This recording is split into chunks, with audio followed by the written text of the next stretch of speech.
Ladies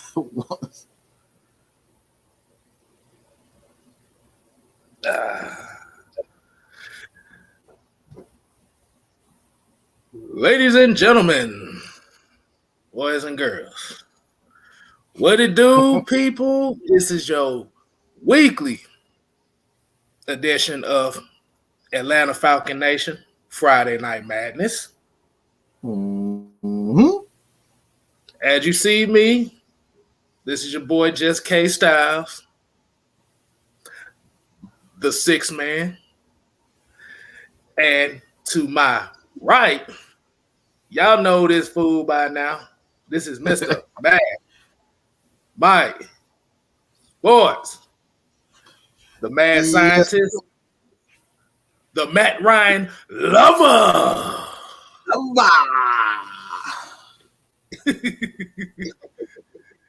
And as y'all see at the bottom of the screen, before we get started off, like everybody in the world knows, Mr. DMX Earl Simmons.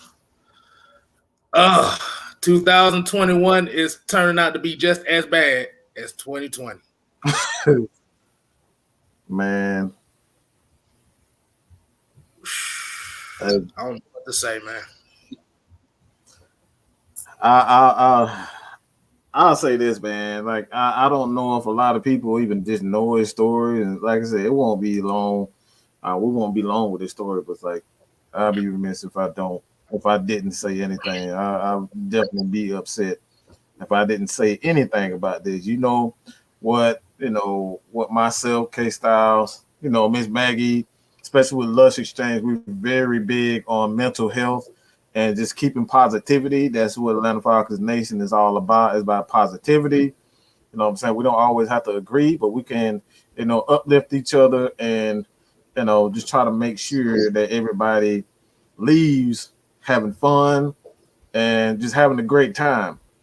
But, a guy like, I wouldn't even say DMX at this point. I'm going to call him Earl Simmons because, that what we saw him as an entertainer, man, that's one thing. But him as a person, what he's been through and his life, man, like you just never know what somebody else is going through, despite the fame, the money. The man is probably one of and easily, in my opinion, a top 10 of all time. We're talking about top 10 rapper of all time. This dude is an absolute, just so many hits. Just he left his mark on just the world, man. And it's crazy, man. Just it's such a good guy, misunderstood, and that's what I take out of all of this. Just misunderstood. A lot of people, and I'm not gonna get too churchy and too preachy on it, but a lot of people think that you're supposed to have this this particular image as far as like you believing in whatever you believe. You believe in Allah, Jesus, it don't matter. Everybody think you're supposed to act a particular way, a certain way, and that's farther from the truth. Only God, God deals with people in their heart. If your intentions are right, if your heart is right, man, that's all that matters, man. And that man tried his hardest. He couldn't, he couldn't get over those demons, man. And that's something for me, man. Everybody has their own personal demons, and at this point, I just wish that everybody, just respect each other for what they are. You know what I'm saying? And that's what it is, man. Treat others exactly the way that you want to be treated. Because the way that man was drugged through the media, they never gave this man a chance to be, like they always shared him in a negative light. That's something that pissed me off last night. It was just every interview that this guy had, it was always him angry. But the dude had so many, like he was so incredibly funny and witty with it, quick with it, fun loving. But they never showed that part of him. They never showed. There's so many clips out here that show him having fun, cracking jokes, chilling, relaxing, but they always show him in a negative light, and that's what I want to bring to it, man. DMX, man, aka Earl Simmons, man, rest in peace, man. It's so many, like I said, man. Let's stop just trying to highlight all the negative moments. That man had a lot of positive moments. He gave back to a lot of youth, spoke to a lot of youth. You know, that was trouble like him growing up. So that's what I take for his death, man.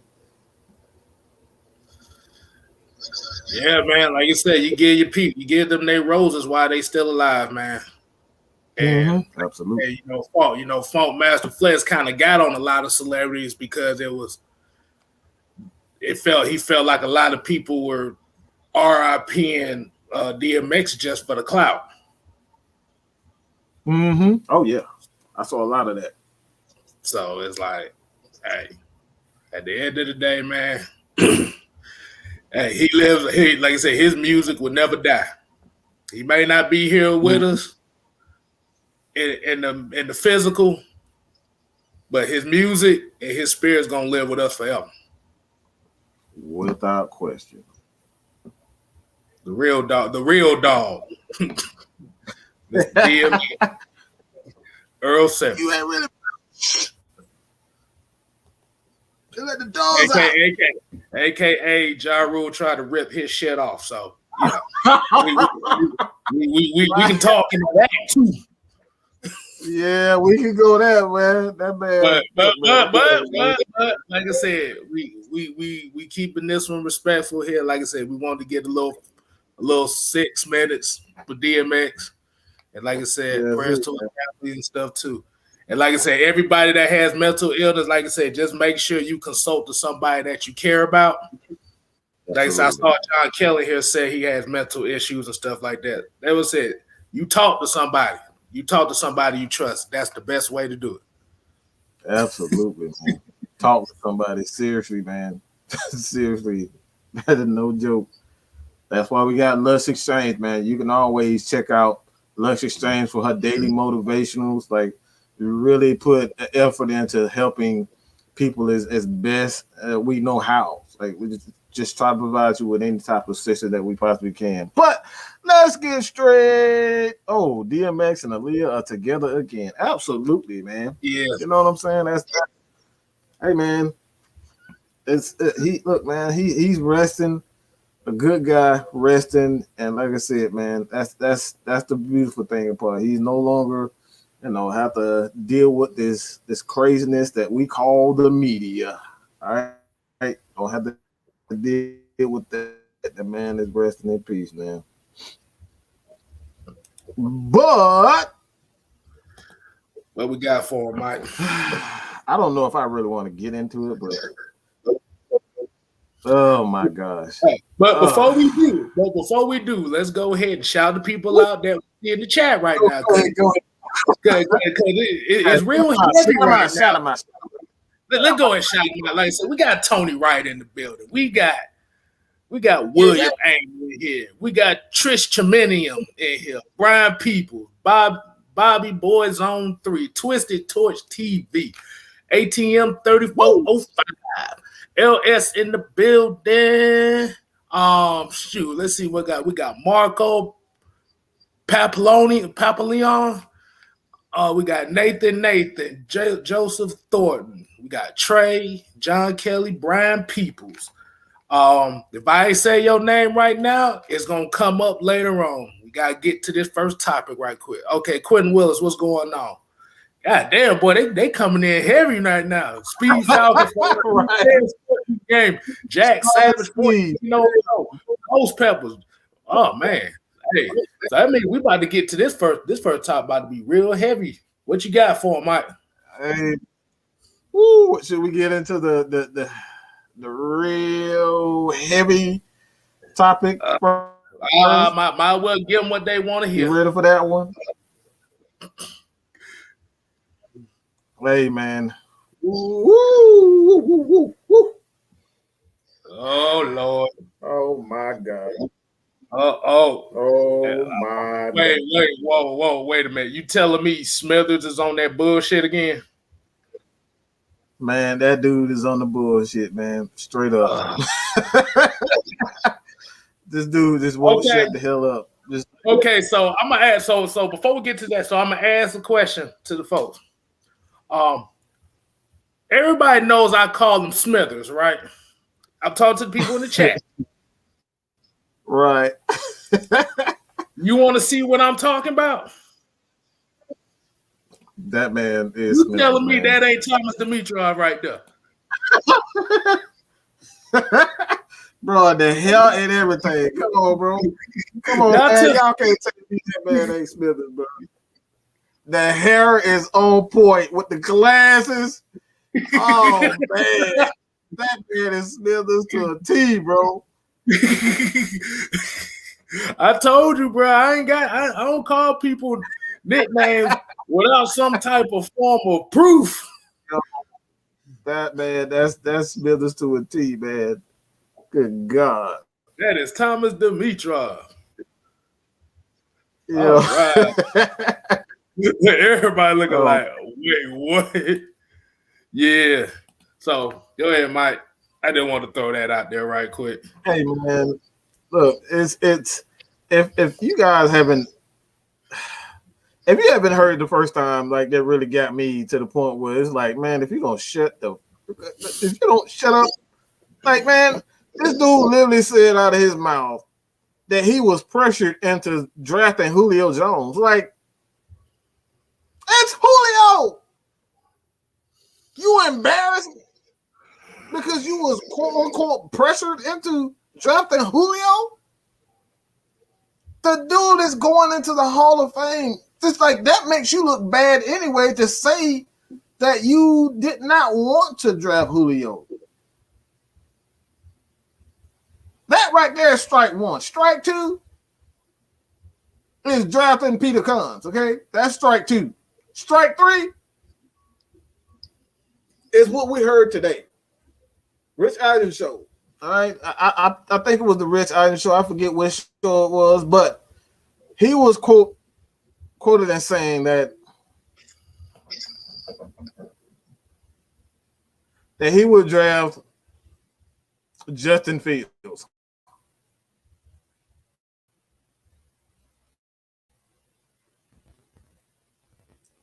He was quoted on saying that he would draft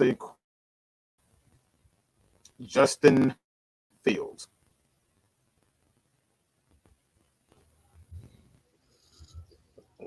I'm just at a shock. I'm just at a shock. The reason why I'm at a shock is just like you understand that he's the guy that is responsible for us being in a bad cap position. He did not explain that as a general manager.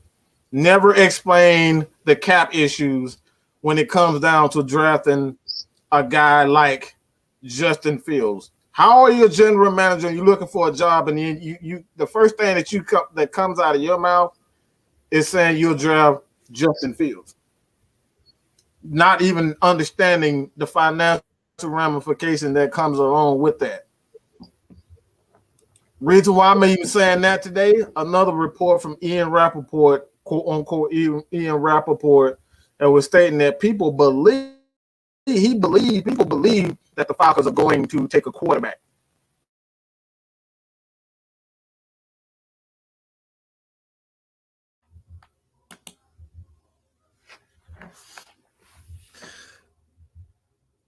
Hey. Yeah, I guess he's saying they're going to draft a quarterback.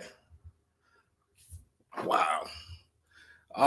Yeah, Smithers, what in the entire fuck was you thinking?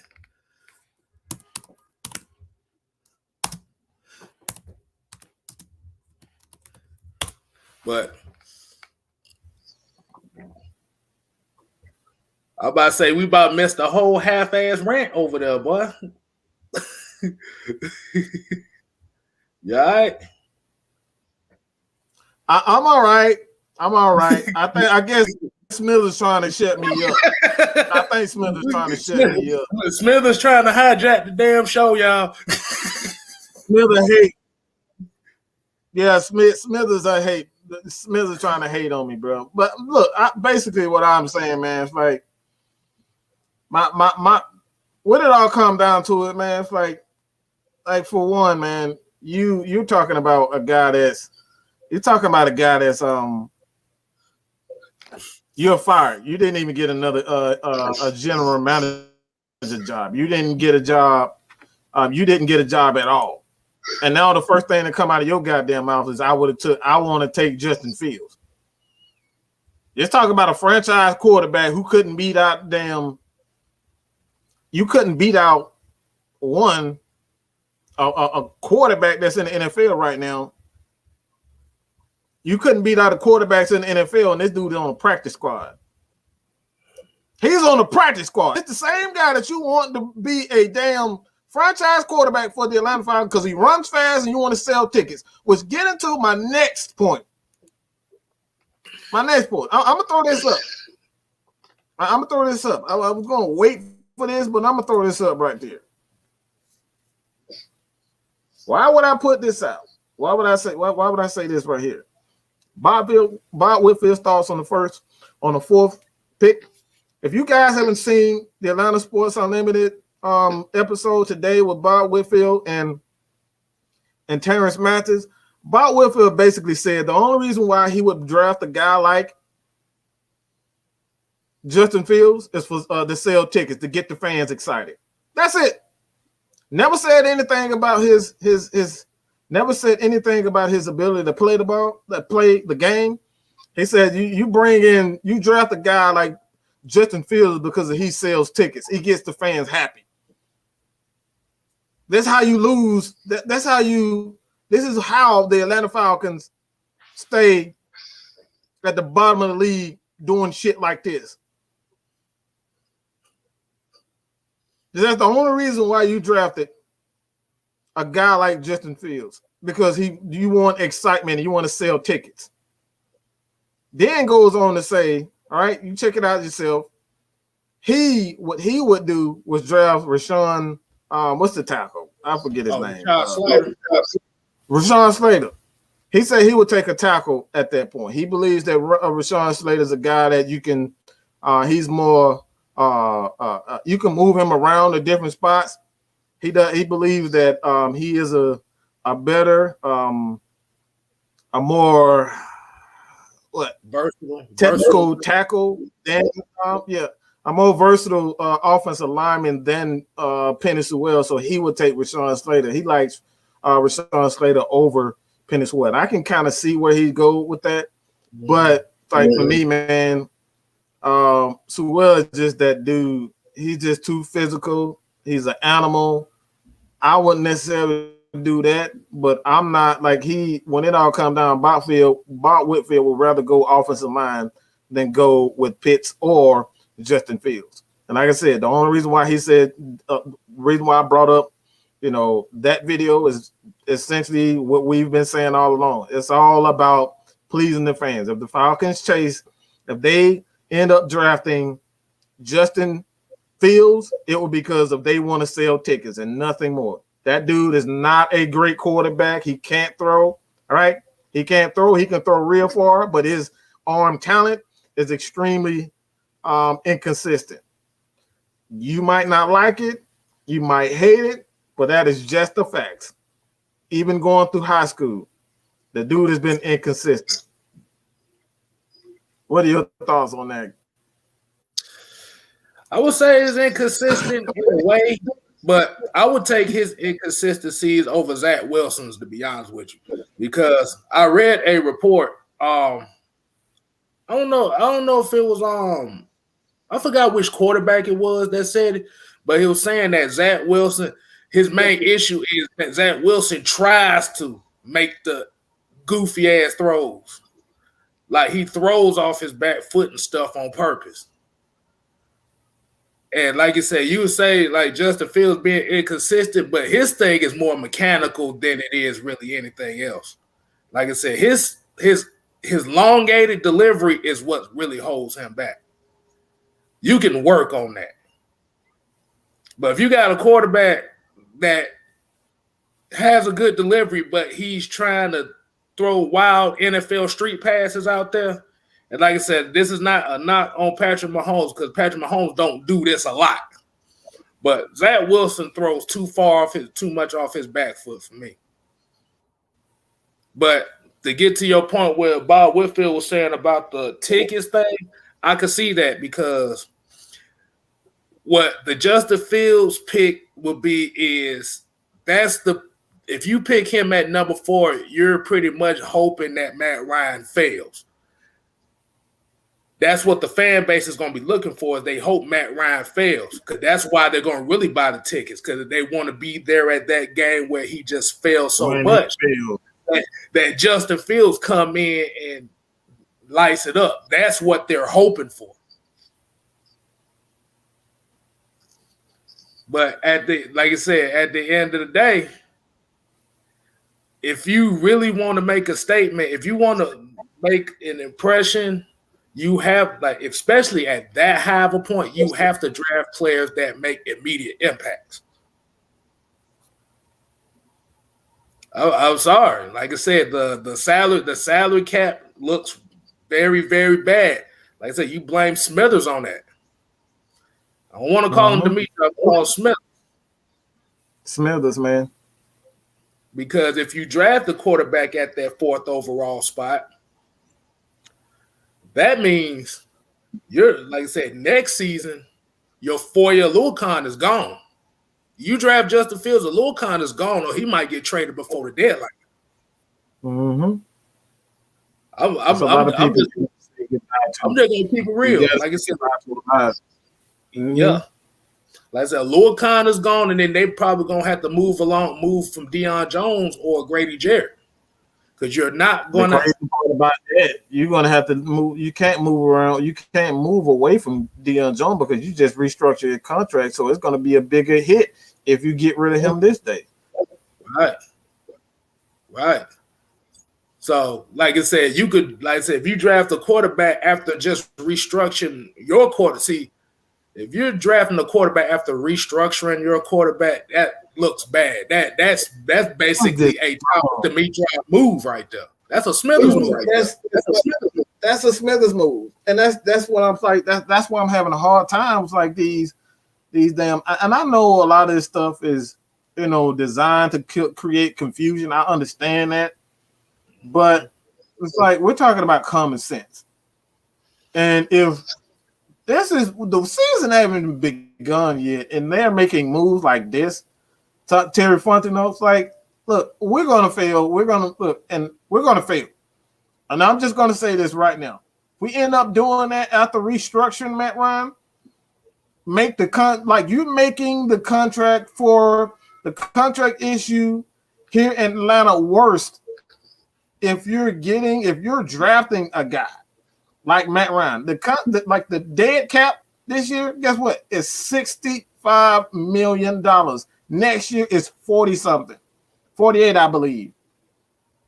So the money that you're going to allocate, and the money that you're going to allocate to Justin Fields, you're still going to have to pay him $10 to $15 million just to do nothing, just to watch. So, Facey Falcon, we appreciate it, man. We really do. We totally appreciate it. The super chat, man, $10 super chat. Absolutely love you guys, man. Thank you for that. But if this happens, and I'm just going to be real, if this happens, if Terry Fontenot end up drafting a quarterback after he restructured his contract, I've already lost hope in his regime already. Just based on that move, because it makes no sense. If you didn't want Matt Ryan, you shouldn't have restructured. You should just let the damn 48. You should let the 41 at the time, $40 or $41 million. You should have let that stay, and you should have let that stay, and drafted the quarterback. I would have understood if you restructured Grady Jarrett, Julio Jones before you got to Matt Ryan. You didn't have to do that. That's a dumbass decision to do. That's really a dumbass mistake for you to do that. Hey, guess who we got in the goddamn Twisted Torch TV? My brothers, how y'all doing today on this night? Great Friday. AKA Jump man, T. What's happening, bro? What's going on, T? What's good, guys? I see Mike was finna go ahead and go off and be honest. The truth has to come out. Definitely. Yeah, definitely. I'm not. There's no point. I don't see no point. Yeah, because my thing is, like I said, if you wanted a quarterback at 4, you don't restructure a quarterback you don't want. I don't care how much draft. I don't care how much. It make no damn sense. It don't.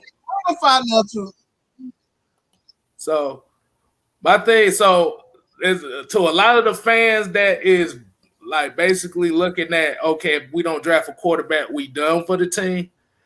Like I said, if you have the mindset, if they don't draft Justin Fields at 4, like I said, there are 31 other teams you can root for.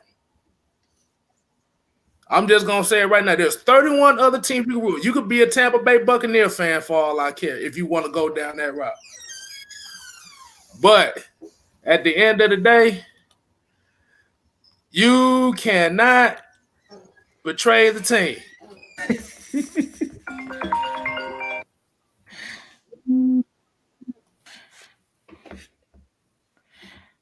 Man, that's crazy. Look, I just want common sense moves.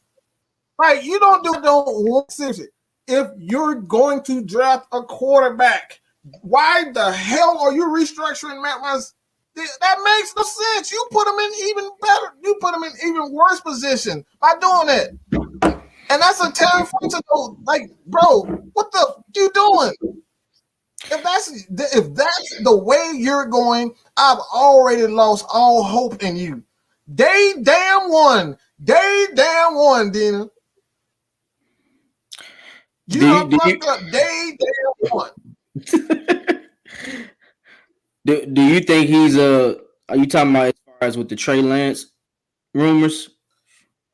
Just the quarterback position. We just Thomas Dimitroff pretty much stated that he would quote unquote take Justin Fields. And that if that happens, it makes no sense of why you would restructure at Matt Ryan and put yourself in even more financial hardship, because you're not like that makes absolutely no sense. Just that move itself makes no sense at all. It makes no sense at all for you to do that, because not only do you not have money, you barely have money to re-sign the damn the rookie pool. Mm-hmm. And now you start the quarterback that you're going to have to pay for that. What that's for spot, you're going to have to pay him money. You're going to have to negotiate a deal that's going to pay him tens of millions of dollars just to sit behind Matt Ryan for 2 years, 3 years, 4 years. We don't know how long he's going to sit behind him. So not only did you put yourself in even worse cap position, you paying a quarterback to do nothing, and he's not going to contribute right away.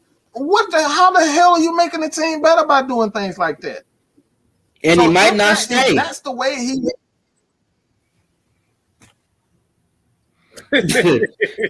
he might leave right after them 2 years. He gonna get some film and then leave. Absolutely. He'll be mad that you didn't start him day one. These QBs expect to start day one if they go round 1. They don't expect to sit like that. Patrick Mahomes got lucky. You know what I'm saying? The Alex Smith factor plays in a lot in the league, but I just don't feel like I could have sworn he said take the best available player. And a QB at 4 isn't the best available player if they go 3 straight QBs. He's not even the best quarterback in this draft. He's not even the best quarterback in the draft. What the hell? Yeah, that's definitely Trevor. Sunshine. Like we gotta be honest, man. We stated on Friday that how we felt about Justin Fields' motion. What's up? Oh my gosh. Yeah, go motion. And that's a whole nother thing. That's a whole nother thing. we don't necessarily have a quarterback guru on this team. There's not a real quarterback coach on this team. Yeah, so y'all really gonna trust a rookie quarterback with no quarterback guru? Because, like I said, you can learn from a quarterback one, but at the end of the day, you still gonna need the coaches. Definitely. He's an offensive line coach. That man is an offensive line coach. He understands, and this is something I want to say too. And I want to get your you guys' opinion on this. This is something that what bothers me with this entire thing. Arthur Smith isn't a quarterback's coach. Let's make that clear, right? What he specializes in is protecting a quarterback. He is a former offensive lineman, so he knows the best positions. He knows the best formations. He knows how to protect this quarterback. This is the reason why Ryan Tannehill had a resurgence in Tennessee. It's because of the protection packages that he put together.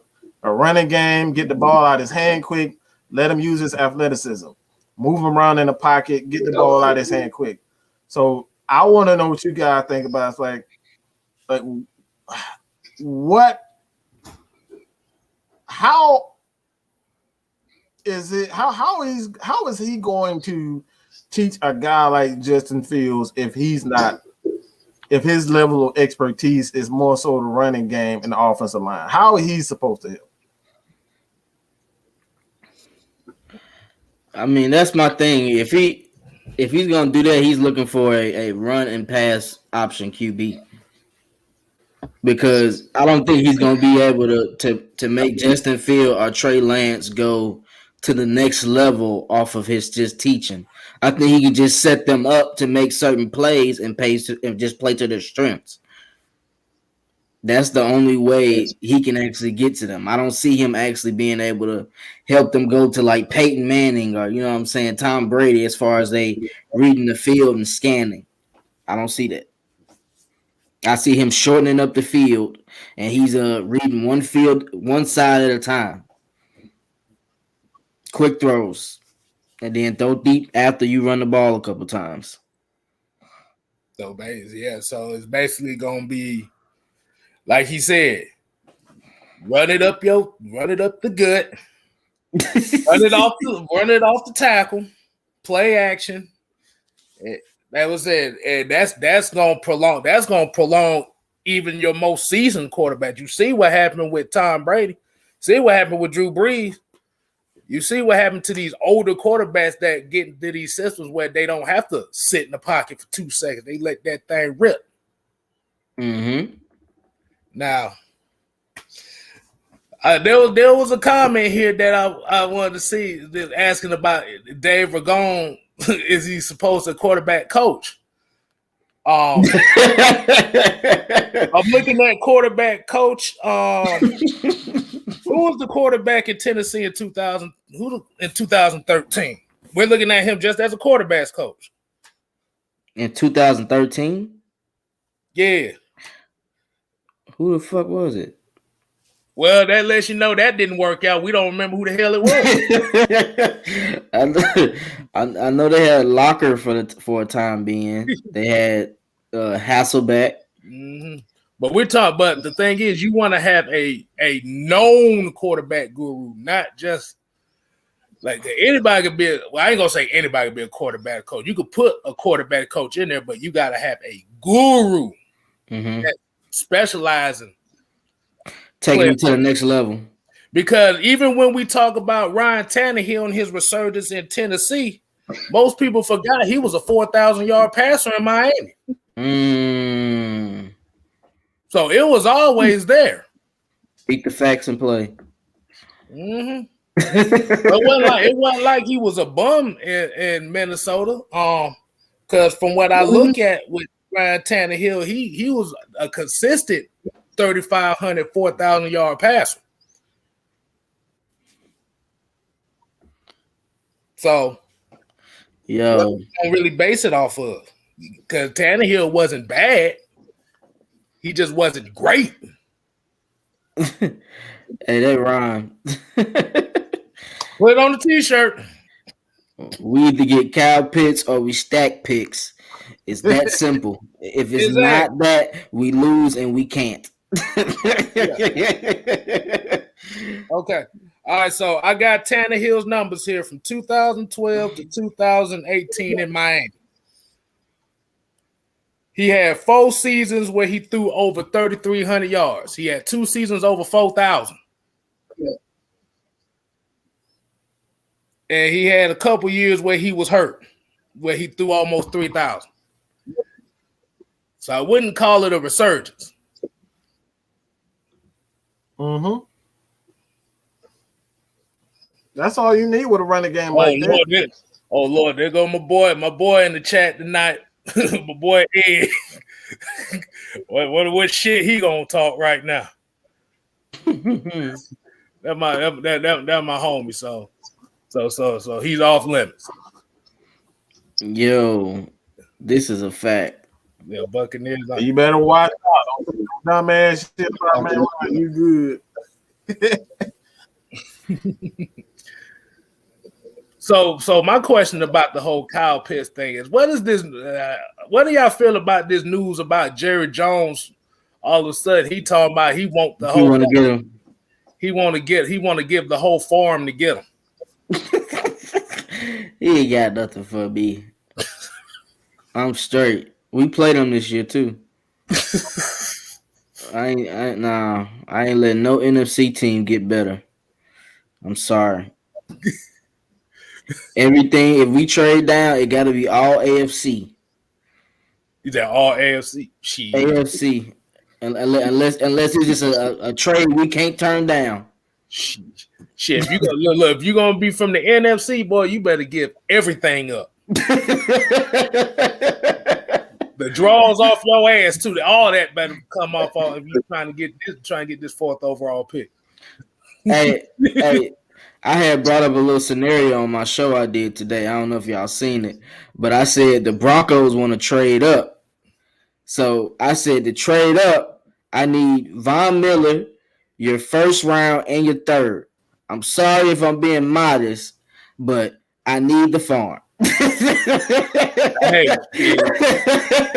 ain't nothing wrong with that. Ain't nothing wrong with that, because like I said, that team still might be bad next year, so that could help. That could help right there. Yeah, and I think Casey is still out. He's still a free agent, ain't it? Jarrell Cat, yeah, he's still out there. What they doing? They ain't talking about that. That's kind of crazy to me. I think because he's been hurt the last couple of years, so a lot of folks are kind of on that. They kind of trusting it. They not trusting it. I like shit for a good $2 million. Shit, bring it down here. We'll take it. Wouldn't think twice about it. I'd be appreciative. He gonna make some plays in them trenches now. Yeah, but let's get in a couple of these comments we see in here, man. Like I said, Atlantic Nation said, if it decides if it wants to pop up. Oh, my fault. I'm so you good. Well, we can do that one. Empire One said 2 future first and a second this year or no deal. I like it. Hey, appreciate you, bro. Hey, look. I want everybody to put in the comment, what will it take for a team to get our 4th pick? Let me know. We want to hear everybody here. Let's see. Garrett Proctor says, "Give me the farm. I need the farm. I need it. Facts. Yeah. Facts. Yeah. Like, come on, bro. You saw what the 49ers just gave up. Exactly. They literally just gave up their future for the next couple of years to get that pick. And they talking about Mac Jones. Hey, Von Miller's not a free agent, guys. He's not. Yeah. He restructured his deal. Here you go. He said we should trade with Chicago for Khalil Mack, but that's too much money. Hey, Power to you. If that happens, man, listen. Hey, you gonna have to talk to us nice, bro. Von Miller or him, Khalil Mack, like shit. But you want Russell Gage for him? Like we'll throw in Russell Gage. I love Russell Gage, man, but we'll throw Russell Gage in for him. But let's get to this $5. Let's get to this $5 super chat here from Jason L. Said, K-Style, they can keep them nasty ass draws. Just come off the pits. Hey, whatever. Hey. I know. It better not. It better be at least 3 picks within the first 3 rounds in this mud for this year. Yeah, and then it depends on where they coming from. It depends on where they coming from, 2K style. So, like, if they coming from the 20s, hey. Oh, 20s, boy, they pretty much gonna give up their first 4 rounds. and then we could package all those picks and get back in the first round if we want to.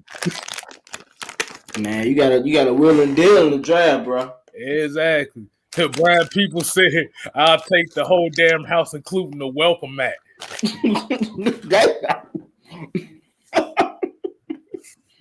Hold on, I want to get this one right here. I want to get this one.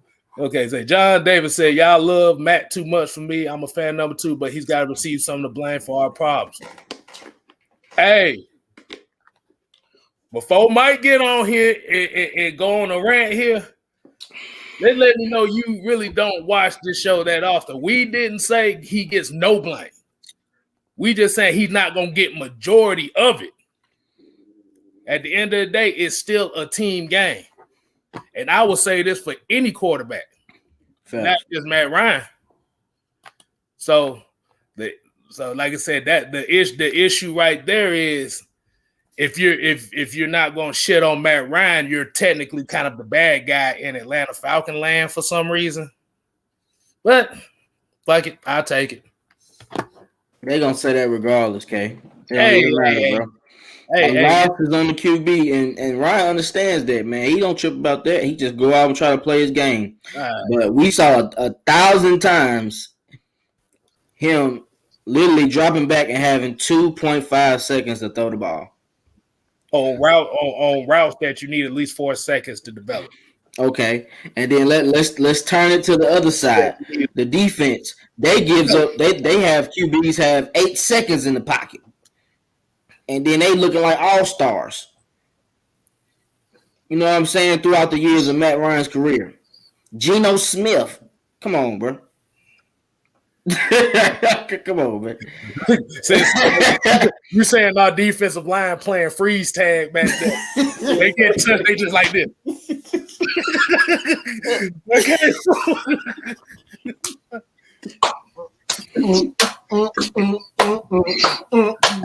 Hey, that's what they patty cooking. That's all they do. No. You know I ain't letting that bullshit ride. You already know I'm not letting it ride. Come on, look. What we're not gonna do is come in here with that dumb ass shit. You're not coming in with that dumb shit. All right. The reason why I even say that is because we're not gonna look at a 31st ranked passing game and then we're gonna point the finger at somebody we're talking about he was top 5 in passing yards. All right. There was 2 quarterbacks that was better than Matt Ryan in passing yard this year. Guess who those guys were? I'll just let you, since you know every goddamn thing about what the fuck we do here at Atlanta Falcons Nation, you give me the damn stats. We don't know a motherfucking thing, all right? We don't know shit. Give me the stats. Name me the people that was better than Matt Ryan as far as pass yards next year. I want to know, since we don't know a damn thing. Let's go, Mr. John Davis. Let's go, Mr. John Davis. So his next question basically was like, so we're high on Kyle Pitts, but not a quarterback. Let me give you a reason why we say that. One thing, the tight end position is cheaper. Let's get that number 1. Number 2, you're not guaranteed to have Hayden Hurst after this year. No. He might not. We don't know. So what we're gonna call this? The 5 seconds of fame. But yeah, 5 seconds of fame. Better know why we call it 5 seconds of fame, K-Style. Because we got people like him. Because pretty much we're gonna let him have his moment here and tell us why we're wrong. And as long, like I said, if he wants to get disrespectful with a lot of folks, and folks gonna probably get back at him. But we're not gonna try to have that energy today. But question, guys. We're not really a question, but a statement. If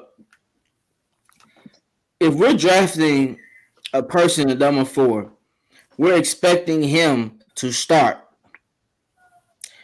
If we draft a damn QB, he has to sit anyway. So we will be, and guaranteed, wasting a pick for a whole year. How can that help us win? That does nothing for us. That doesn't make the defense better. That doesn't make the offense better. He's sitting down. He's riding the pine. He's doing what we're doing right now, sitting on some chairs. We really just wasted a pick if we do that. That doesn't make any sense. I don't see why they would do something like that. So I would be honest. So, but I would ask him. So, if we can't justify just the pitch, I want you to justify the quarterback pick at 4. I want him to justify it right here. Because the whole thing we saying is the tight end is cheaper. Mm-hmm. Like I said, you draft. Like I said, this is still not a guarantee if they get picked. This is the most likely, but he don't know. Yeah. So the tight end is cheaper. The second thing is, like I said, Hayden Hurst is not guaranteed to be with this team after this year. Mm-hmm. Julio is not guaranteed to be with this team after the next couple years. Yes. So you're setting up a playmaker for the next 4 to 5 years right there alone. Mm-hmm. Because at the end of the day, you're not going to be able to keep majority of this team after these next couple years. So you're going to have to restock as much as you can. And third of all, who is out jumping this guy? Who is outrunning him? Too big for linebackers, too big for safeties, and too big for corners. Man, he had a wingspan better than Calvin Johnson, bro. Right. What y'all gonna do with that man, bro? Right. Like, he fucking around. He might sign a 10-year deal. After 1 year, he get 12 touchdowns. He might sign a 10-year deal, bro. Shit might get crazy. So I'm still waiting on Mr. John Davis to justify the quarterback. We still waiting on him. But like I said, you already made to keep him at the tight end, right? No, but he's saying this, but he still ain't gave me a reason why to pick the quarterback. Because if you saying for the future, that's still a GM. That's still a GM situation. So you're basically making the same point that you're trying to make the point from what we're saying. So I still don't see what the quarterback is. What the hell is there to figure out? The GM will figure out. Mr. Smart Man, Smarty Pants, that's your damn job. You said we don't know what we talking about. You said we don't know what we talking about. We asking you what would be the benefit of having the quarterback besides you think Matt Ryan sucks? What's the correlation to that?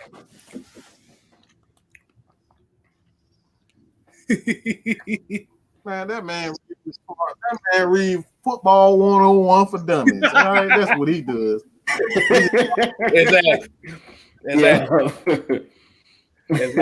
Mike, so, like I said, that was the end of that. Like I said, look, we kind of got off a subject. 5 seconds of fame. 5 seconds of fame. 5 seconds of Atlanta Nation said the nigga had a whole segment about him. Seriously, Man, look, I'm mad, Mike. Talking about pissing me off. I'm always pissed off. That's why they call me Mad Mike, motherfuckers. Exactly. Damn. But from the topic at hand that you had on this, talking about Washington really wants a quarterback. What are they willing to give up to move all the way up there to get a quarterback? They was a playoff team. Yes. That's the thing. Mm-hmm. There's a playoff team, so you know they gonna have to give up some shit. For what I'm hearing, What'd you say, Mike? That's what I'm hearing. They willing to give up the farm, man. I think they would. They said they willing to give up the farm because they want to compete. They throw one of them defensive linemen in there. Ain't got to be Chase Young. They throw one of them in there and give us about 4 or 5 picks for this year. Damn. You can have it.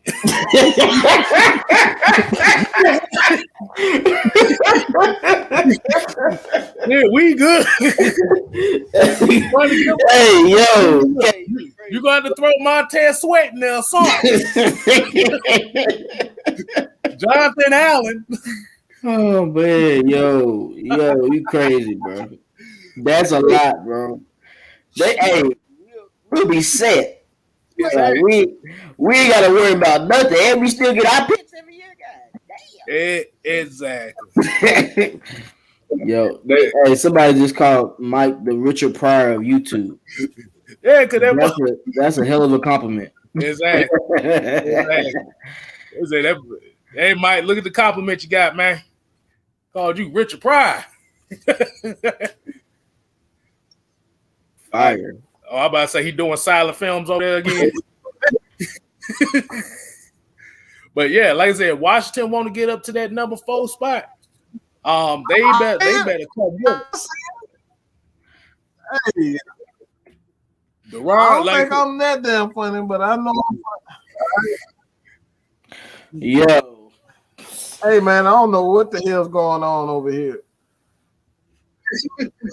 Bro, this guy wilding. Washington go need to trade all 7 picks this year. The first round. Really sweat. Yeah, throw that in there. Hey, they said before. Hey, it makes sense because Arthur Smith's dad is the owner of FedEx, and that is FedEx Stadium, so that makes sense. Okay. Man, Don killing Mike. He's telling me he's running on that dial-up connection right now. Man, if we able to get Pete well, power to us, man. If we pick him, I'm good with that. I ain't tripping about that. We move McGrady inside. Let's see how he shakes out. But if we pick him, that puts 3 more years on Matt Ryan. I can tell you that now. He'll be getting touched. That might put about 5 more years on him if he don't get touched. That's what I'm saying. Because that's crazy as hell that if you think about it, that motherfucker, Matt Ryan, led the league in attempts complete and completions. This dude almost had 700 attempts last year. That's you ain't winning no games with no 700 attempts. I don't give a damn how good your team is. That's too many opportunities for you to get sacked. That's crazy. That's a crazy ass number. Exactly. It's a good old Mike Dick.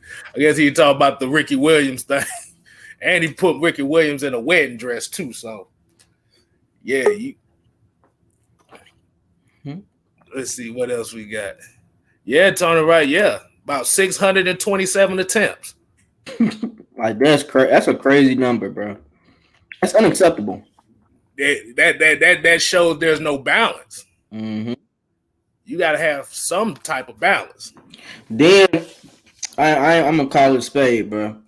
The way Dirk Cutter had that running game looking, it was horrible. And when you do have a back that's eating, he'll take him out and then not run plays for him for 2 damn series. Right. Like Ito Smith was killing the Chiefs. They could not stop him. Guess what he do?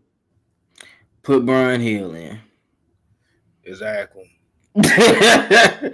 put Todd Gurley back in. Like it just be crazy scenarios how the Falcons do things. And I see with Arthur Smith, if he was able to do that with Tannehill and AJ and Corey Davis and the tight end, what is he gonna do with Julio, Calvin Ridley, Hayden Hurst, and hopefully Kyle Pitts? And then we have Mike Davis and Ito Smith in the backfield. Come on, man. That's crazy.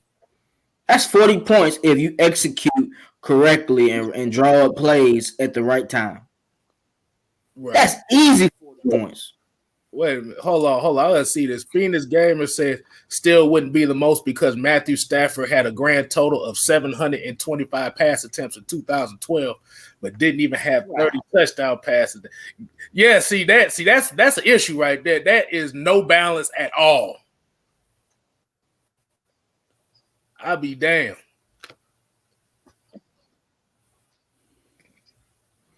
Yeah, like I said, your quarterback shouldn't be throwing no more than maybe 450 or 500 passes at the most. Facts.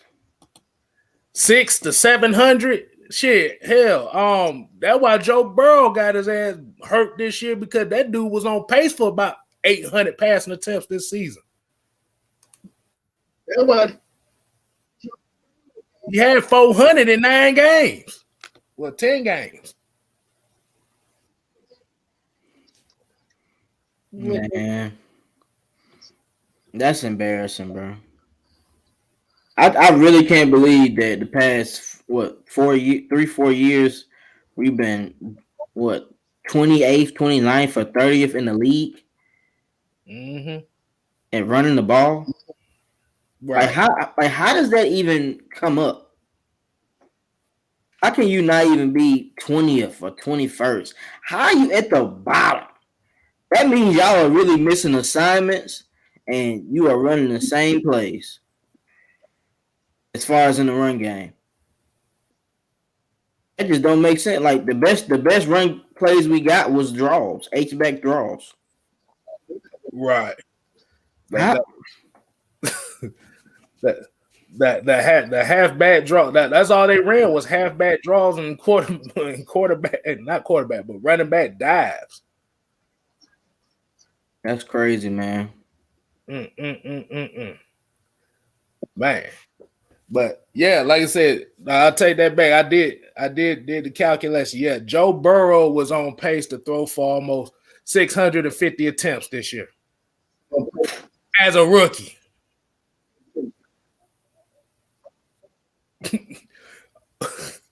Look, I want you to pay attention to just what I just said.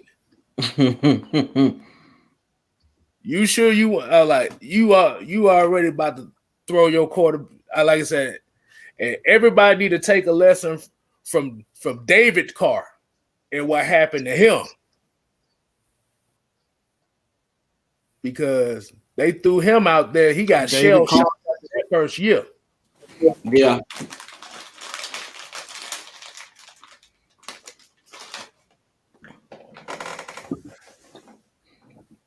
He didn't look good. Hell nah. Well, what else y'all got? What y'all got to say on the Mike? What you got on the Washington thing?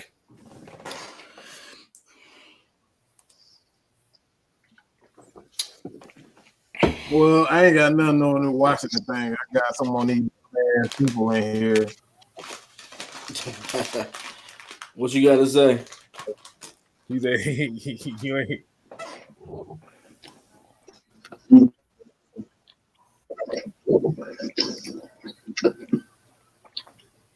I guess he got nothing. He like shit. Hey.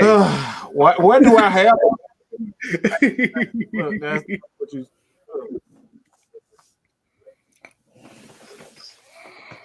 I'm just at a loss for words to how people can be this damn dumb, and I know I'm just not. I know this is probably not gonna sit well with people, but I just don't understand how you motherfuckers don't understand the concept about defense. People have absolute no concept of what a defense does or was, what it does, what it do, what you're supposed to do.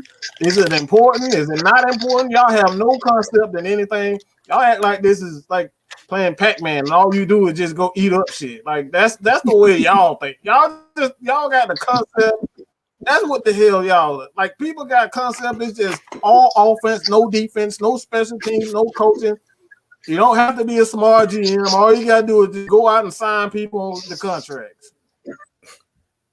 Like nobody has a concept what a defense is supposed to do. It's just like we draft a quarterback. That quarterback don't get the job done. We go to the next quarterback. That quarterback don't get it. Let's get one that can run fast. If the one that got it, the guy that doesn't run fast, we go to another guy. It's just no concept of anything football knowledge. It's just a microwave society, fast, quick, and hurry. We got to score points. We ain't got to stop nobody. Like a man had a whole 28-3 lead and in the third quarter. And guess what? To the fourth. The defense gave it up. And now we're trying to get rid of the quarterback. Had a whole 28-3 had a whole 28-3 lead. And we're talking about Matt Ryan need to go. The defense was ranked 30. Mike, seriously. Hold on. Real shit. I'm sorry to curse. I'm so sorry to curse. Serious question. Did you know everybody that messed up that play on that Edelman catch is gone? Yep. Did you realize that? Yep. Yes. Yep.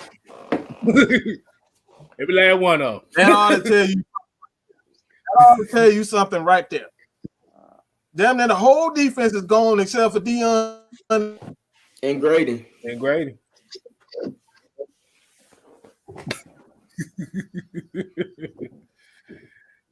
But we need to get even the head coach. The head coach gone. Everybody gone. Defensive coordinator, the whole staff, everybody gone. But we need to get rid of Matt Ryan. Make it make sense, bro. Make it make sense. I don't want to hear nothing about no fixed Super Bowl. You got a 28-3 lead. Come on, bro. We saw that dumb shit for the last 5 years. They still talk about it. Yeah. We seen the same stuff the entire. But we still making the same mistakes. I'm talking about 4 years later. We still making the same mistakes. You can't say that's a conspiracy when we still making the same mistakes. That's not a conspiracy. Oh, wait. You just fucking sucks. He's saying the pick six and the sacks. I'm gonna just say it like this: do you forget about the 4 pass interference calls after that? Oh my god! 3 holding calls on defense after that. Back to back. That got them damn near down the whole field. Most of them sacks was in the first half. Most of them defensive plays was in the first half. So there's 2 different quarters there. Like I said, the game, they should have been running the ball in the second half. We know that. You up by 25, and the defense ain't slowing nobody up. That's why I say it's a whole team thing. And you still haven't told me why the quarterback is the better option. He don't know. Let's get into these questions, man. Let's get the questions, man. He don't know. He don't even know. That's what's up with the questions. I know y'all got some questions, man. Yeah, let's get some real questions going on here, man. I just had a question up, bro. Somebody asked us. Oh, talking about the Sam Darnold. Do we think Sam Darnold is gonna save the Panthers? He said, Hell no. No. No. You can't say the Jets. How you gonna say the Panthers? They suck. They worse than offensively. The Panthers are just as bad as they. Mm-hmm. You think The so? Jets worse. Panthers got some weapons. I know. I think They got a weapon on offense. Get it right. You said a weapon. Got a weapon. A weapon. They don't have it. So you don't think 150 pounds. So you don't think Anderson a weapon? He run 9 routes. That's all he does. I mean, he stretches the field, and they use more in the middle of the field.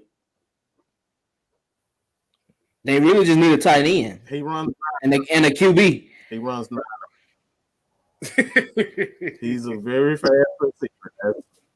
He's a poor man's Randy Moss, or he's pretty much Ted Ginn. Damn. I mean, the numbers speak for itself. All the man does is run deep routes. All you see him is running fast down the sideline. When have you ever seen Robbie Anderson actually run a route that ain't going deep? You know, the first 4 weeks of the season, they was hyping them up. They had they were saying that they had the best receiving core. The first 4 weeks of the season before they played us. What?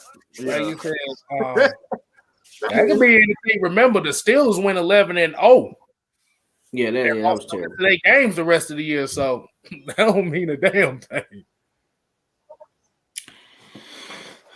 And what happened when that happened? They stopped running the ball. What do we tell them? Run the damn ball. Oh. Run the damn ball.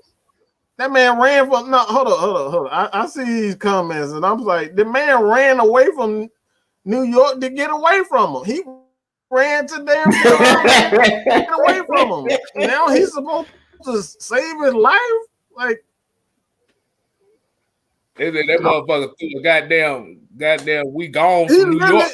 Robbie Anderson literally said that himself. He ran away to get away from him. That is crazy. Well, they back I don't even know how that happens. They back at it again. See, my thing with him is it. Like we said, trade Pitt. What do you say?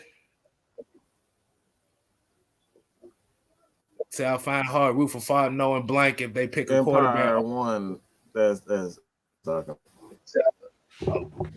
Okay, so basically Sean Miller saying it'd be hard to root for far knowing blank if they pick a quarterback. Arthur Smith doesn't want one, but Terry does. We have 100 other needs than a quarterback. And this is the same thing we've been saying all last year. If your coaching and your GM is not on the same page, we're basically going to go down the same road again.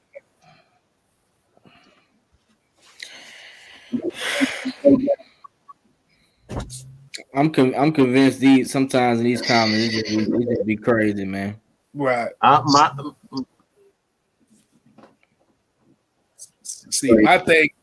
thing is when he said I'm just perplexed on why you would draft a quarterback after that structure. It don't add up. Right. He's still gonna be there. Like you're just see, that's what I'm saying. Since COVID happened, I'm sorry. They didn't play that many games. It's hard to judge QBs on a half a season, if not a whole season. So you want me to take it on two years of film? Really? Nah, man. Nah. What I'm thinking is because Fontenot said he wants to take a quarterback early. So my thinking is he might be looking. We don't know. Okay. Like I said, my thing. What did Terry Fontenot? Did Terry hear that? Or we just talking about speculation? Lying ass media. Exactly. That's what I'm saying. But if I'm trying to read the sentence, he didn't necessarily say first round. No, So I didn't. if he's talking about within the first 3 rounds, maybe round 3, I can see that, and then we wouldn't be having this discussion. But if he's talking about first round, that's where the problem is going to be at.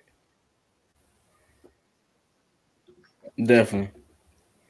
Beast Among said, I wouldn't be mad if we take a quarterback like Trash or Mons in the later round. Yeah, they look like some players that can sit.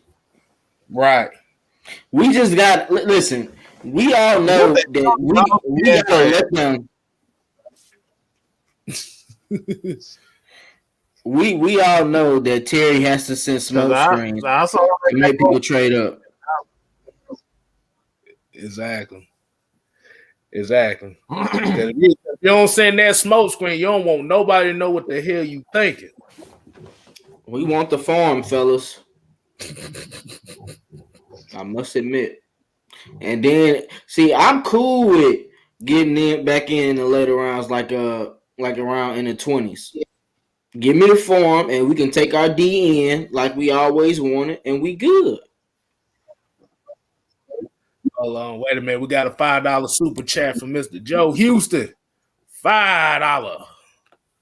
He said, "This is why I don't want no." He said, "This is why I don't want no Saint, a fan as a GM. He on video saying he hates the Falcons. I don't trust him." Of course, he gonna say that. Yeah, of course. Like I said, I don't damn know. I just know that. I just know that 4th overall pick, that first round pick, is going to be a telltale sign of what this regime is going to be. And you do not want to start that off on a bad foot. I don't want to see it. I don't want to see him get off the dumb ass. Like my thing is not quarterback. I don't know how many times I keep saying that. It's not the quarterback. I think we should go after a quarterback, but don't do dumb shit like this. Restructure his contract and then you draft a quarterback at 4. That shit is that shit is just dumb. It makes no sense whatsoever. You put yourself in even more financial trouble by restructuring the contract and drafting the quarterback. Why didn't you just draft Fields or whoever from the beginning? And you wouldn't even put yourself in, and you could have got rid of Matt Ryan next year. So like that's my issue with it. Like that's the stuff that got us in trouble to begin with Thomas Dimitroff. Signing him Devontae Freeman to that $42 million contract. Giving dang Robert Alford dang near $40 million to be the worst corner in the league.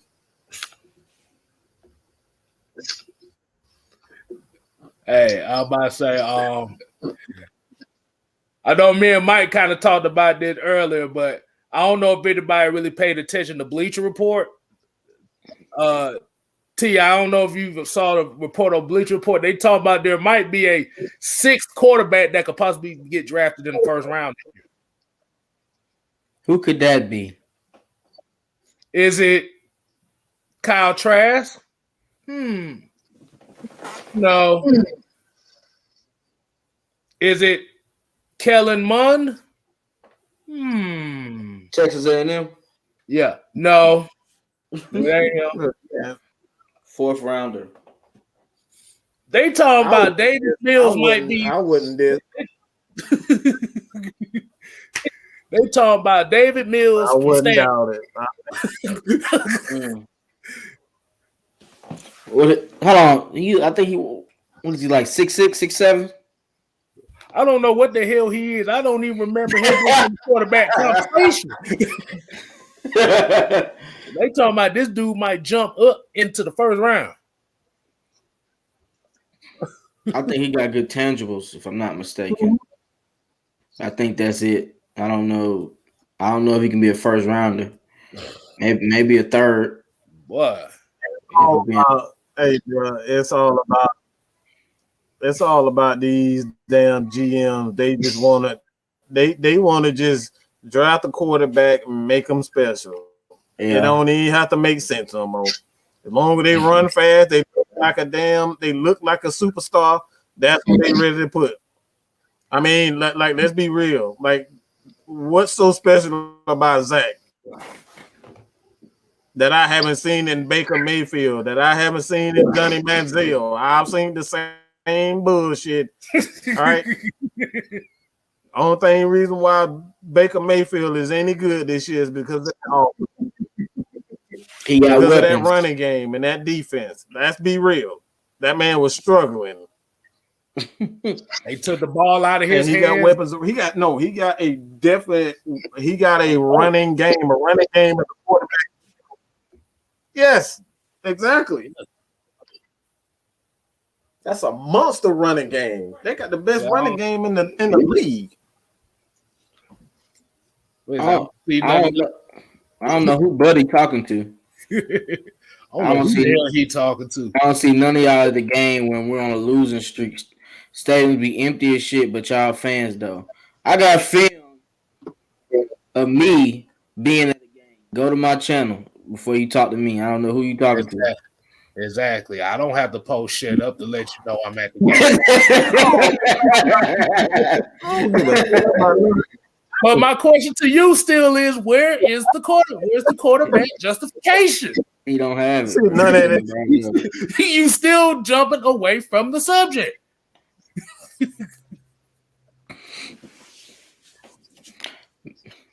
Hey, Mike, did you? That man happy to put in damn T-jersey. That's what he happy. Yeah, they got Falcons on. They got. What the fuck?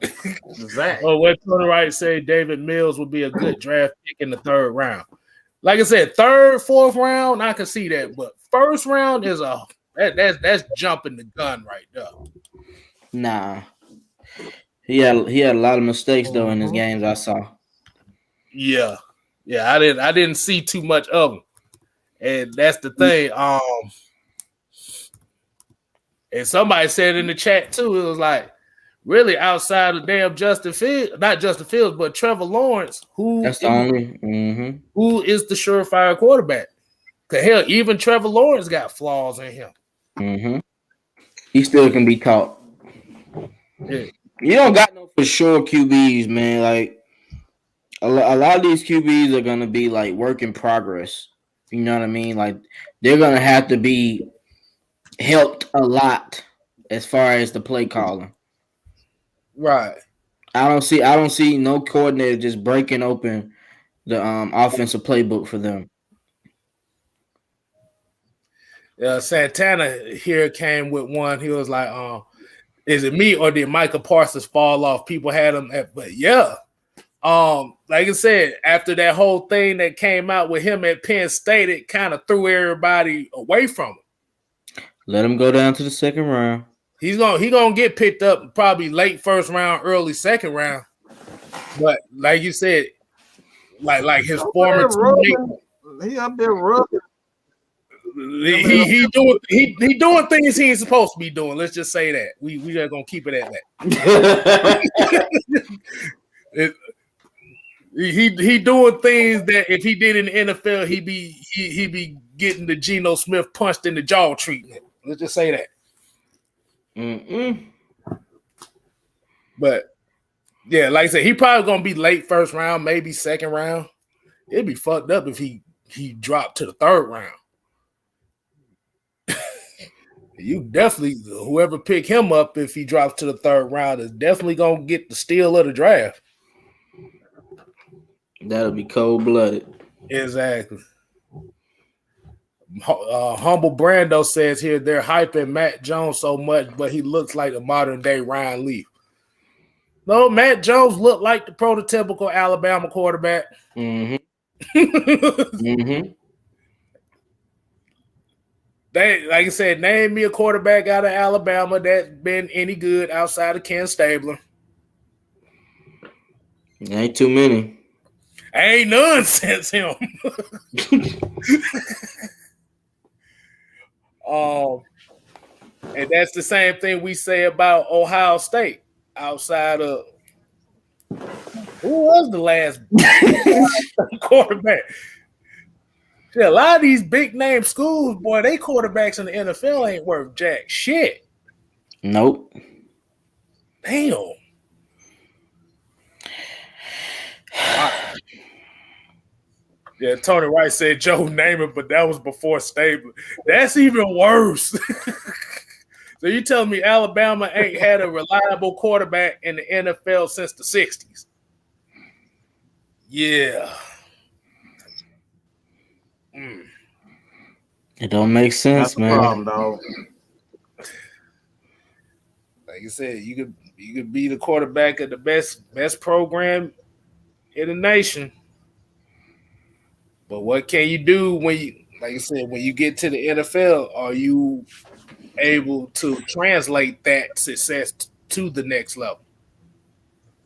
And I forgot who said, I don't know if it was Colin Cowherd or somebody like that. They said it was 113 quarterbacks drafted in the last 6 years, and only 12 of them were even relevant. Mm-hmm. 12 out of 113 quarterbacks. Hold on, let's do the y'all keep talking. I'm finna do the math on that while we doing that. So how many QBs really come from the SEC? About 1%. It's like 10%. Damn, that's tough. That's tough. So I just did the calculation on that number. Out of the last 6-7 years, out of 100, well, I tell you about. I think he said the last 10 years, 113 quarterbacks got drafted. Only 10% of them are worth a damn. That's embarrassing. How does that happen? For real. See, the problem is that everybody puts the quarterback position for everybody else. So yes, the quarterback is the face of the team, but just like what we say as far as football is, if the whole machine is not on the same page, is not working, the whole team is gonna fail. Quarterback is not the only solution. Mm-hmm. You got your offensive line got to be on point. Your defense got to be on point. Your special team got to be good. Your coaching got to be good. Your running backs. Like I said, everything works as one.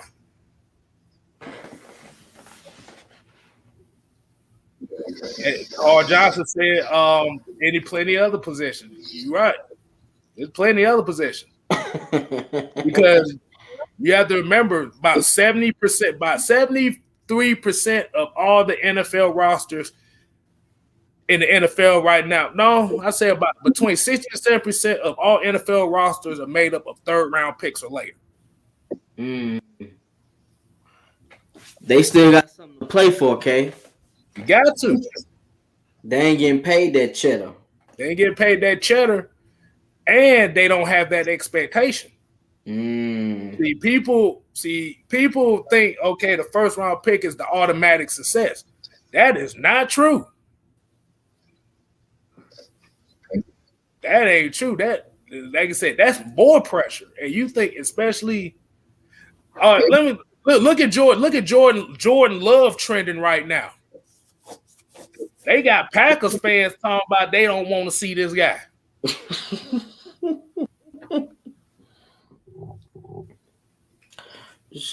Because they've been to the NFC Championship 2 straight years. Exactly. Only thing they needed was another playmaker on offense, which they could have got, but you drafted a quarterback.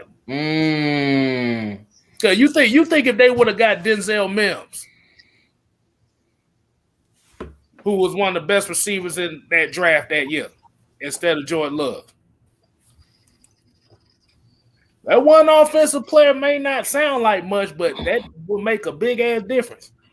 Because Aaron Rodgers can get you so far, but when playoff time comes, you still need as many playmakers as you can. So how you feel about if we get to the bottom 20, do you want to get like a safety or do you want a DN? Ooh, I'm gonna tell you something. I'm gonna tell you something about that. If we get to the 20s, because if we trade down to the 20s, we're automatically getting a second round pick for this year too. Yeah, definitely. I actually have a video coming out on the Just K Style channel.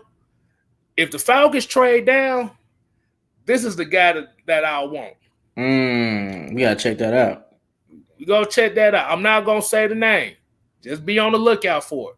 But if we trade down, this is the guy that I would want the Falcons to draft. Second, now if you have those 2 second round picks, see that now I'll go with my safeties. Like I said, you can get Andre Cisco because Andre Cisco is not rated as a first round pick. But with the 2 second round picks, you could take a chance on him with one of them. And then if you still have that second round pick, then you can get your defensive line, your nose tackle. I like that. So in reality, if we stay at 4, we're gonna get Swell or we're gonna get Pitts, right? Right. If we get to the teams, who are you looking at? If we get to the teams, yeah. So from 10 to 20. Okay, so I'm looking at Farley or Sedan, the corners. Oh, I about to say if we around 10 to 15, there's 2 names I'm looking at. That's Gregory Rousseau and J.C. Horn. Okay. Reason why is Rousseau, you can work on that. For what I seen from J.C. Horn and how he interviews, his attitude is what this defense needs. He just like Dad. Dad talked a whole bunch of shit and backed it up. He told them folks, he like people like they ain't got to worry about evaluating me. I'm finna show you on the field. I said that's all I need to hear.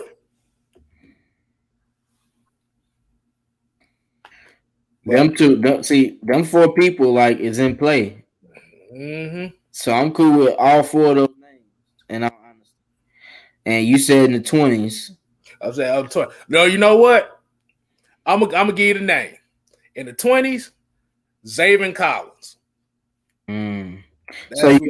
So you thinking Horn could be in the top in the 10 through 20 range? Yeah, J.C. Horn could be 10-20 range. Okay. See, I was thinking he like 23, 24. So that was going to be my pick for that one. Yeah. Like I said, if you get like 10 to 15, like I said, you got Gregory Rousseau or you go J.C. Horn. If you go in the low 20s and stuff, Zaven Collins.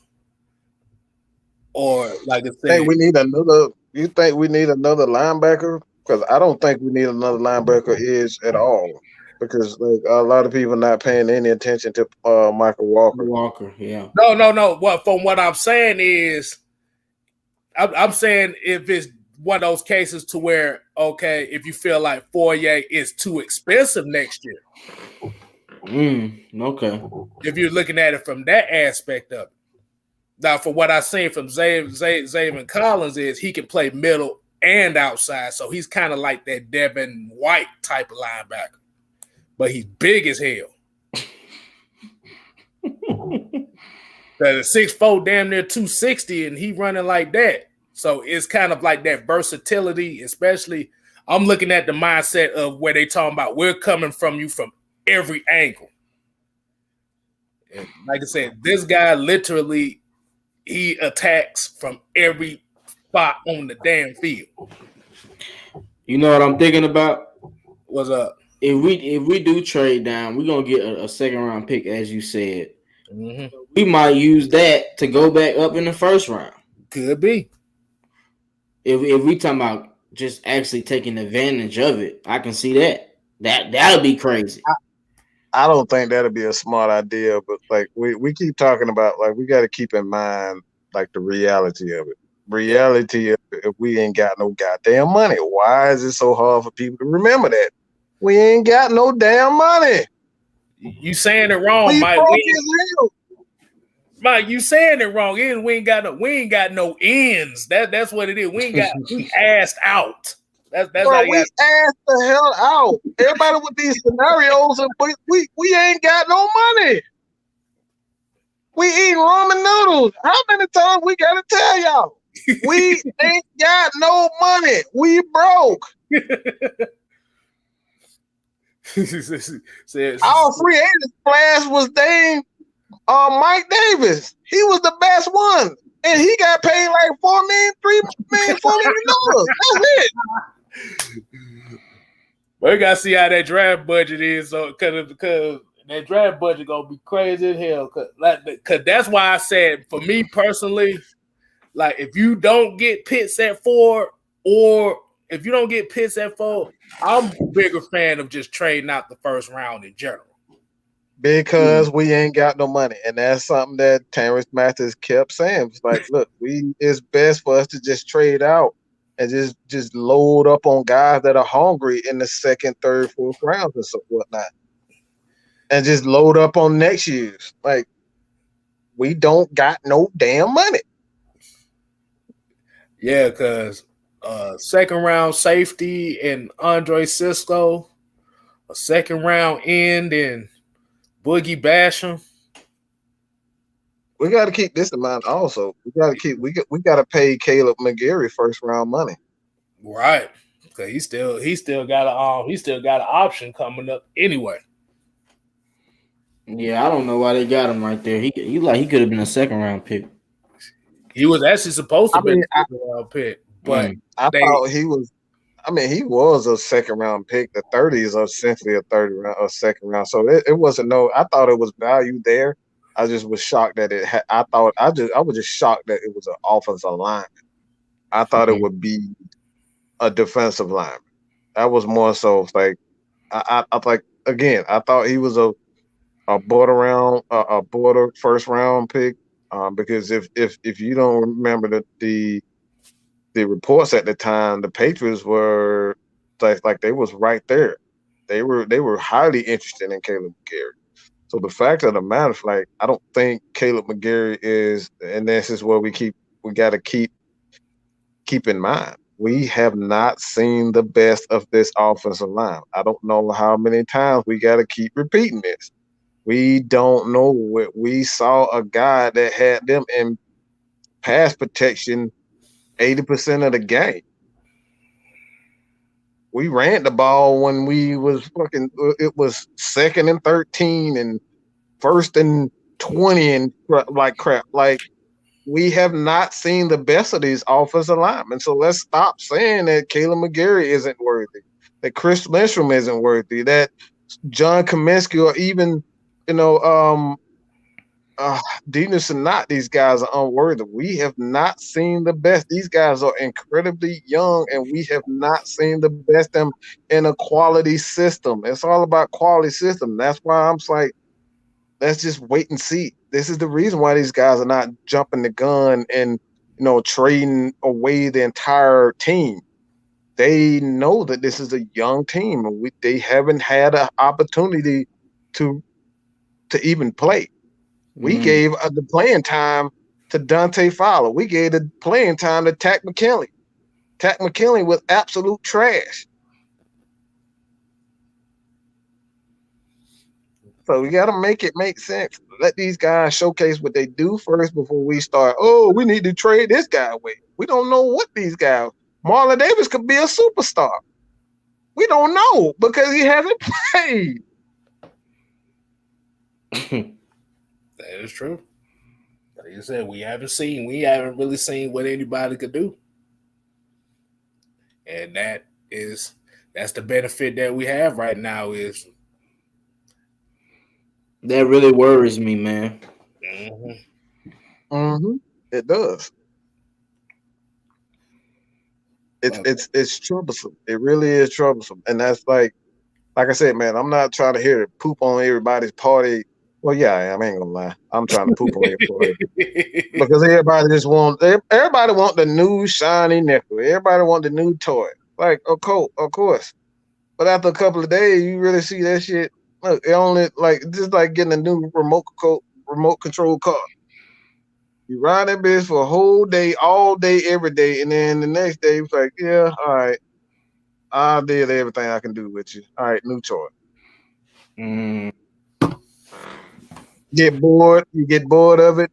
You want to move on. But like I said, man, this is not about. This is football. These are people. This is your team. In years, we're talking about decades. We've seen what not having Deion Sanders on our team has done to us in the 90s. We didn't have a corner. We had to go out and get a Ray Buchanan. Mm-hmm. We had to go out and go get these guys. We had to come out and bring in a Eugene Robinson. We didn't draft well after Deion left. This organization was in ruins when Deion left. We were in ruins when Deion left. And then we hired Dan Reeves to come in and resurrect this organization. Let's be real, dog. Like I said, I'm here to spit the real. It's not about that. I like Boogie Basham. I like Gregory Rousseau. I like all of them. I like Pitts. But shit, we don't even know what the hell we got on this team. But we do know that the coach likes 2 tight end sets. I do know that because I did a field breakdown on that, so I do know that. So I mean, hey, listen, man, we didn't see teams do more with less. I can tell you that. Exactly, and that's where I say we're not hurting when it comes down to we don't have to get the form, and this is not going to go well over for a lot of people. We are not hurting for picks.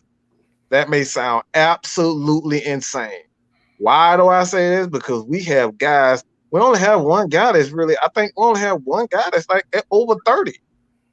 Mm-hmm. That's Steven Means on the defensive side. All those guys are young, bro. They still in their 20s, so they still got some room to grow. This is why Dean Pease came here. He chose us. He called Arthur Smith and said, "I want to come." He came out of retirement. He could have went to any other team in the NFL, but he came to the Falcons. Why do you guys think that happened? We got potential. We got players. John Gruden stated during the season before he got his ass whooped. This is the best 4-12. He don't know how the best team. Yeah, this is the best 0-5 or 0-6 team that he's ever seen in his life. He knew and proceeded to get his ass whipped. The next game proceeded to get his ass whipped. I'm just speaking truth, bro.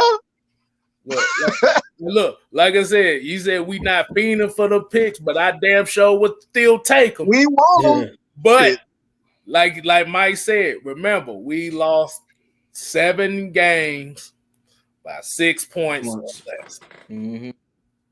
We're not hurting for talent. We are a very talented team. We just need to get this coaching and this coaching staff and this front office straight. We get the front office straight where they understand that this is the formula to win, playing defense and running the game and sticking to that. That's been the formula forever. That's how we got to the Super Bowl in '98. That's how we got to the Super Bowl in 2016. We ran the ball and played opportunistic defense, took the ball away, got turnovers. I can barely say that damn word, but opportunistics. All right, that's what we did well. But everybody want to throw the ball 50 times, and they want to see Justin Fields run fast. The Falcons, man, if y'all have not been watching their Twitter feed, they have been trolling our ass. Right. Hey, Tim, that was my bad. Appreciate you for correcting me on that. It was 8 games by 7 points or less. 8 games, bro. That makes it even worse. Worse, bro. Half a season. We literally had 5 years worth of in-game blunders. And I'm still asking John Davis, where is the Wow, quarterback justification? Wow. Elmer Fudd face. Wow. All Where's right, the thank quarterback justification? Because him and Asia going at it in this chat right now. I see. Talk to him. Get him right. He is bugging. Exactly. That man need a girlfriend. That's all his problem is. That man up probably sipping that drink right now, saying, "Oh Lord, well I need a girl. Oh Lord, help me, baby, help me, baby, Help me, please. Help me, please." Kevin already knew where I was going. Help me, please. A half a season of games where you lose by 7 or less. That's crazy. So man. you went so That's a half a season. So that was the biggest difference between being 4-12 and 12-4. Yeah. That's all we had to do was run the damn ball. That's terrible, bro. And the games we did run the ball, we fucked it up. we lost the game by scoring a touchdown too quickly. we couldn't recover an onside kick. We let Nick Foles come back twice, bro. Twice.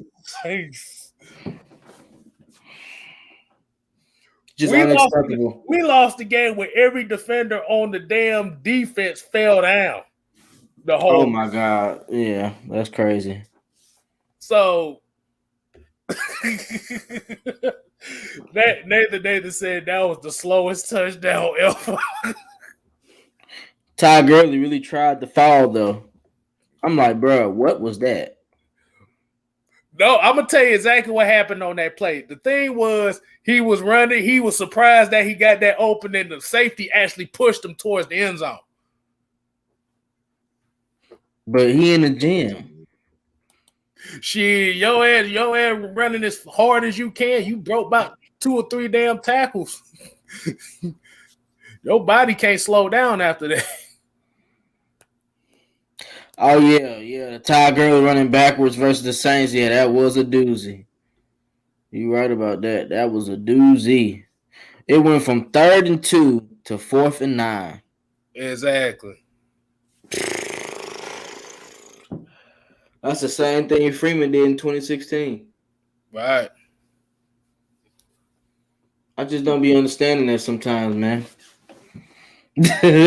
So it's like Mike said, it's not a talent thing, it's a mental thing. It's a finishing thing. And that's what it comes down to. Man, y'all shut the fuck up talking about Tom Brady not to read the defense. Man, you know how many damn quarterbacks in the league that know how to read the defense? That's crazy. Y'all like this man damn Superman or something. He know how to read a defense. No, he know how to get lucky. That's the luckiest motherfucker on the face of the earth.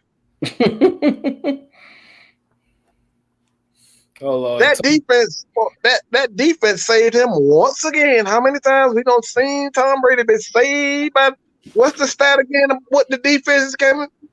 It's definitely 6 times for sure. 6 Super Bowls they saved him.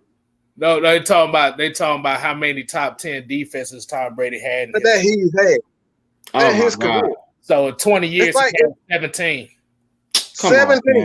17 top defense. How is that even possible? Bro, don't give me that bull crap. These are the stats they be hiding from y'all. See, here's the thing I found out. Because the thing is, the reason why they put Tom Brady on the pedestal is because he takes less money than every other quarterback. But what I found out about how they did his contracts was he signs his extensions to like a year into his deal. Mm-hmm.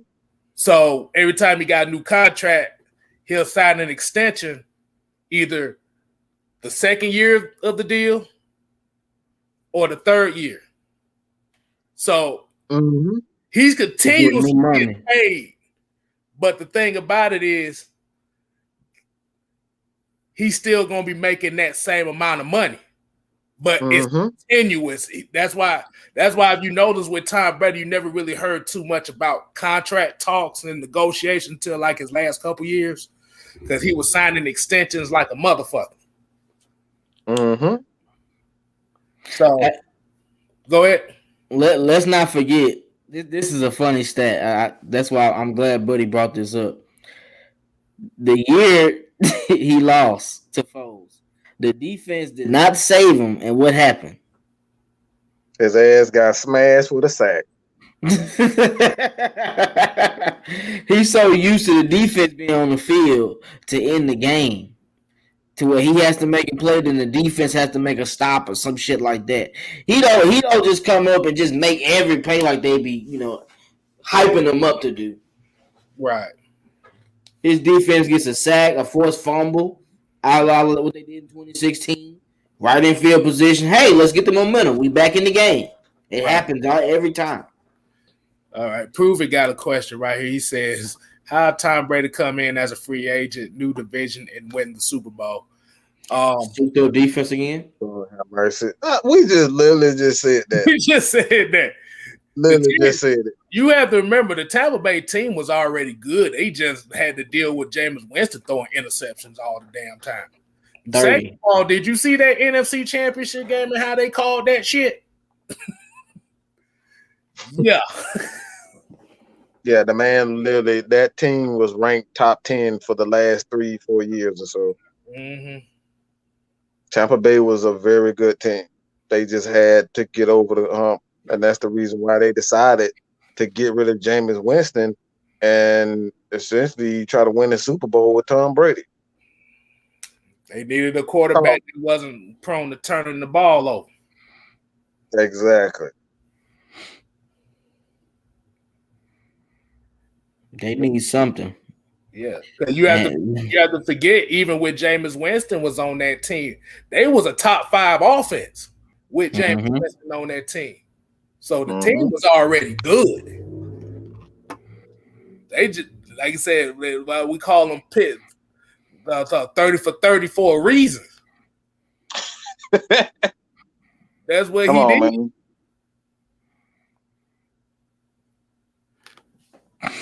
It was an already talented team. Just again, go look at the stats. Stop looking at the end result. I keep saying this over and over again. Everybody's so infatuated with the end result. Oh, you won the Super Bowl, but how did they get to the Super Bowl?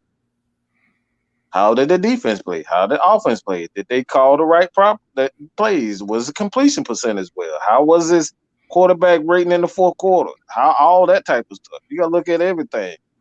Not just say, oh, he threw 35 touchdowns. How did he throw 35 touchdowns?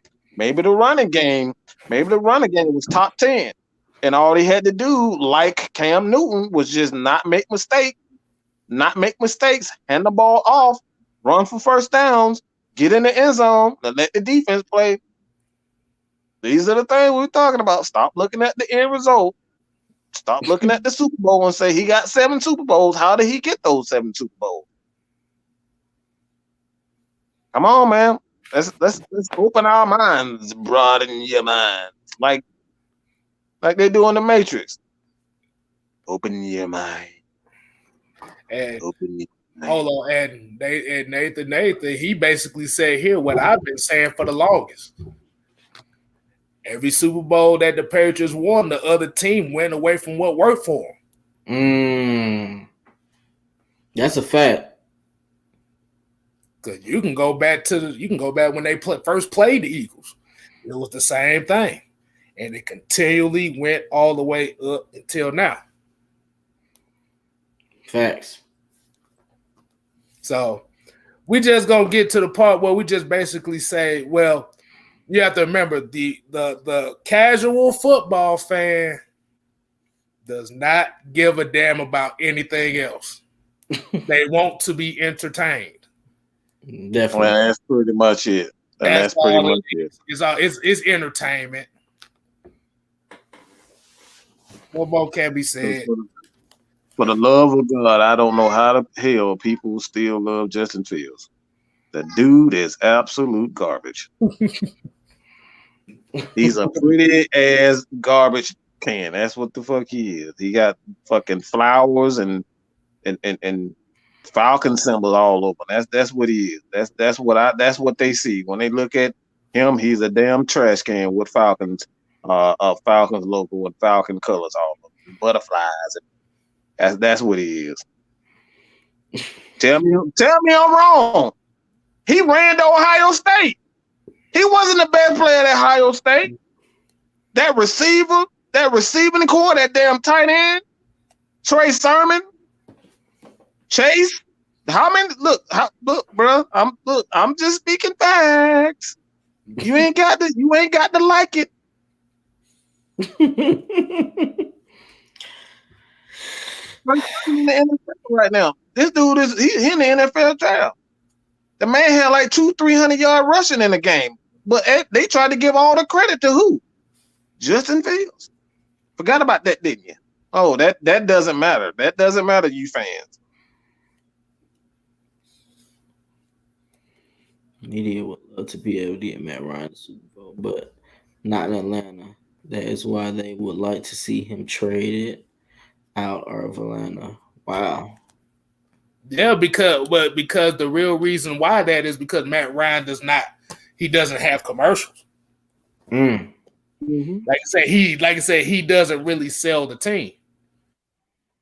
He had a few though. He had a few in 2016 or 2017. He had a few in 2012. Wow. It just depends on the time. But most of them was with Julio. They wasn't like by himself. Right.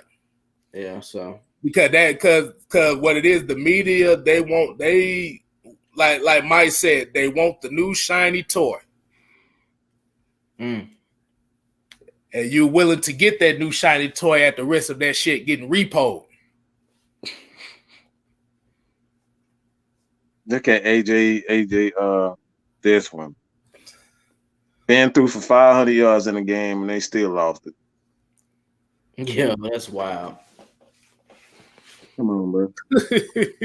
Come on. Man, the playoffs, you gotta have a running game though. It ain't sweet. You gotta have balance, period.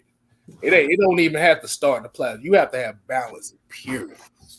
Mm-hmm. So if you don't have balance, it ain't gonna work. Mm.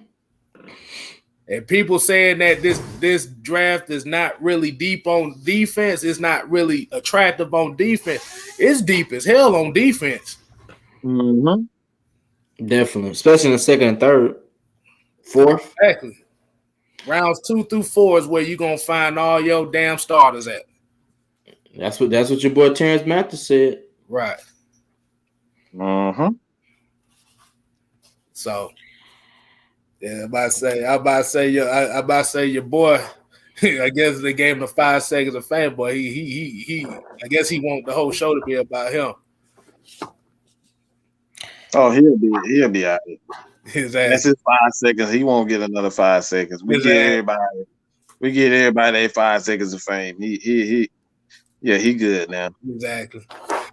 Tyler Holloway said, I wonder what these fans will say if Matt Ryan leaves and win a Super Bowl with a different team. They'll basically say, why couldn't he do that with us? Mm-hmm. That'll be the exact thing they'll say. Why he couldn't do that with us. Never fails. It happens all the time. They said the same thing about Brett Favre when Brett Favre won them things. Damn, man, why we just didn't have man, we could have kept Brett Favre. Man, damn, man, why we get rid of Deion Sanders? Man, he won 3 Super Bowls. 4. Excuse me, 4, I believe. Then you have to say, for one thing, Brett Favre could have damn near drunk himself out of his NFL career if he just stayed down here in Atlanta. So, his life. 2, they didn't want to pay Deion the $4 million to keep him here, so he went well.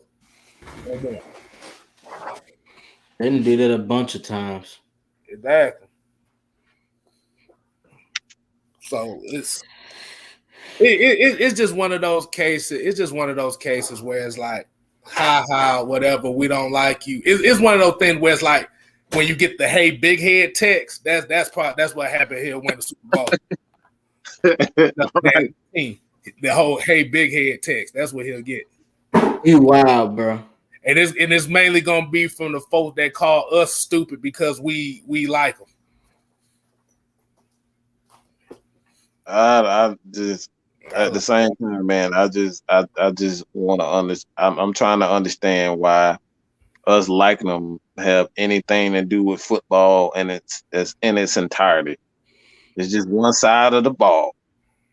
Even if Matt Ryan played like crap, y'all would be crying. I'd be ready to get rid of him. But the fact that he's playing well, that's something that I just don't understand. Why would you want to get rid of a guy that's playing well? Hold on, Mike. I got something real fast. Give me a quick second. Matt Ryan, the last 4 seasons, 66.4 completion percentage, 286 yards per game. Keep in mind he had a streak before I think that was 2019 where he threw over 250 yards. Let's keep that in mind. Touchdowns and interceptions. 107 touchdowns, 44 INTs. Passer rate 96.3. That's the past 4 years while the fans have been saying his play has been lacking and failing. This is all with shitty coordinators, might I add. Let's keep that part in mind. Well, Matt Ryan did have a shitty 4 years. He threw 44 interceptions. He shouldn't have thrown none. He should have had a Trey last type of season. He should have went 115 touchdowns with no interceptions in one season. Yo, that man went 3 Super Bowls. They say he the worst quarterback Atlanta's ever had. Let's just keep it real. Yo, you wilding today, bro. But Carl Johnson said, do you think the Falcons are only a good D-line away from another Super Bowl appearance? I think the defensive line is already straight. I mean, you still need maybe one piece, but like we said before, we haven't seen what this defensive line could do. So who knows? We might have that defensive line now. It's just about finishing more so than anything.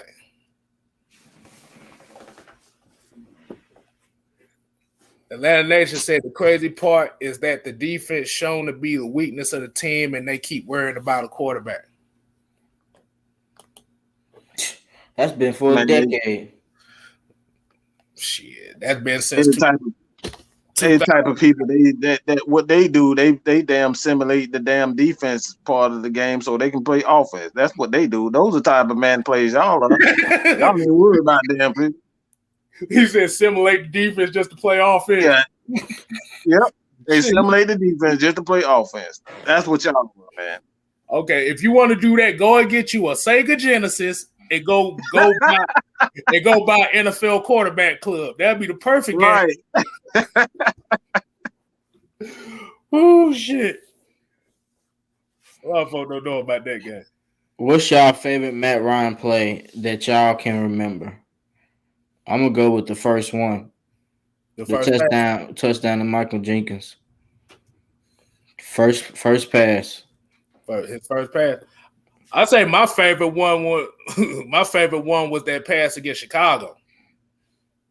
To set up the field goal? Yeah. Was that 08? That was 08, right? I think that was 09, I think. 08 or 09. It was one of the earlier years. Yeah, he threw two INTs that game. He threw 2 INTs, but the motherfucker damn near got sacked. I don't know how he got it there, but he damn sure did, boy. It was hell of a throw. Yeah. But if you talking about the last few years, well, the one where he almost got helicoptered in the damn end zone. Oh, that was nasty. Versus the Panthers. That was a nasty. Hey, I ain't gonna lie to you. Whoever hated Matt Ryan at that time, they said, "Oh yeah, he hard. That dude cold right there." Hey, that showed us the way he ran up in that end zone. Mm-hmm. He had no damn choice because shit, motherfucking Devontae Freeman couldn't stay healthy, and Tevin Coleman was too damn inconsistent. Mm-hmm. Any given Sunday, Matt Ryan. I'm gonna say this. my favorite Matt Ryan throw and play, I actually have two. It's the one in the NFC Championship game when he ran the ball into the end zone. But again, nobody will ever remember this throw. This is the greatest throw of all time, if you're asking me. Now, I'm not even exaggerating when I say this. The Super Bowl with Matt Ryan, Julio Jones, that catch, nobody in the fucking world would have made that. The throw and the catch was absolutely insane. I have never seen a quarterback and a receiver make two perfect plays back in the same play, in one play. Matt Ryan, like only a quarterback with accuracy. The dude threw that bitch on the run. He threw it on the run.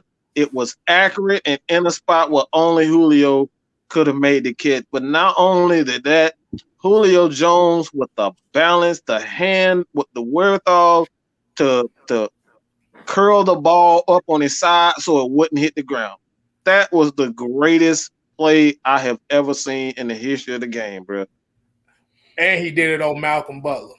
And he stepped up in the whoa. Okay, stop. He did it on two people. That was double coverage he beat. That was double coverage. Oh, no. I was talking about the corner who was guarding him. Yeah. I didn't throw Devin McCourty in the damn thing. I was talking about Malcolm Butler. Yeah. Facts. And we can't forget Matt Ryan stepped up in the pocket on that play. He avoided pressure, stepped up in the pocket, looked downfield because he saw Sanu first, then looked at Julio up, put it on the money. And Matt Ryan thought some good corner routes. Hey, guess what happened the very next play? Devontae Freeman lost 5 yards. And what happened after that? Holding call Jake Matthews. Matt Ryan said, "Did you hold? Who hold?" Exactly. Ryan Schrader said it wasn't me. It wasn't me. He said, "Who was that on?" God damn it, Jake.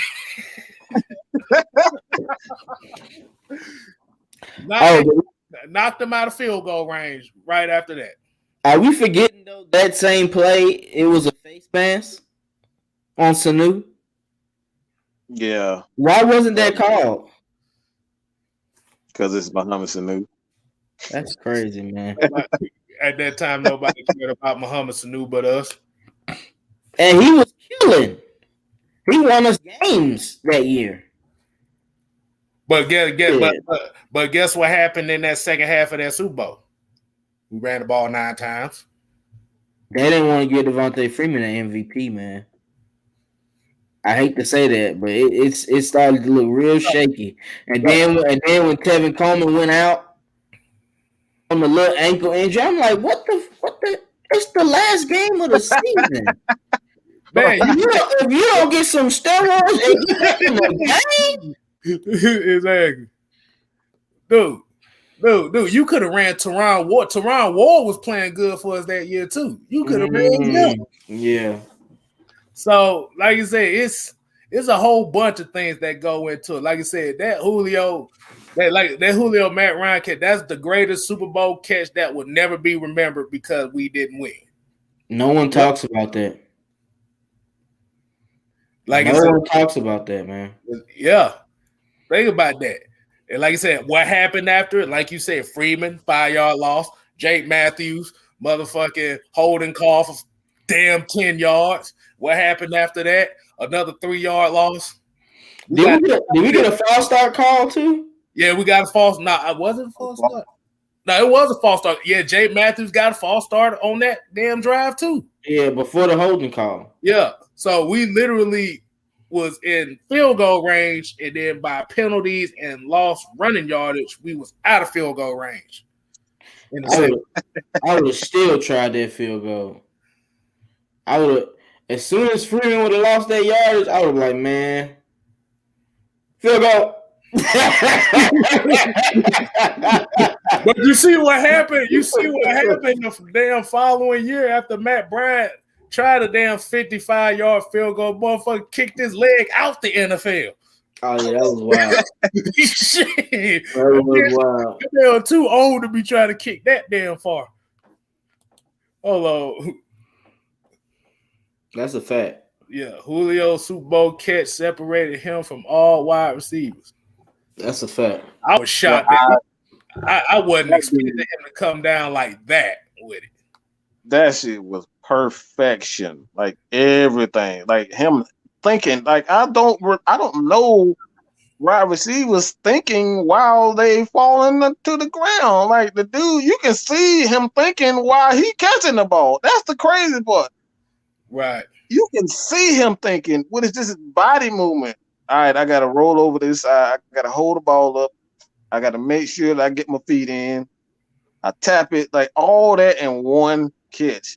All that in one catch. Like that dude is just, like I said, man, I've never seen a wide receiver just as talented as Julio Jones. He is absolute perfect. He's absolute perfection when it comes down to a wide receiver, man. Perfection. Just looking back at that Super Bowl, it just made me think. Think about what happened. We had the immaculate reception that should have never happened. Uh-huh. If Kiki would have just knocked his ass out. Mm-hmm. That's it. That's what a safety is supposed to do. You're supposed to knock him out. It's like you're not supposed to let that man touch that ball. When that ball is tipped, your job as a safety is to knock his ass to clean the hell out. When that ball is tipped, it's free fall. Knock him out. That's not a flag.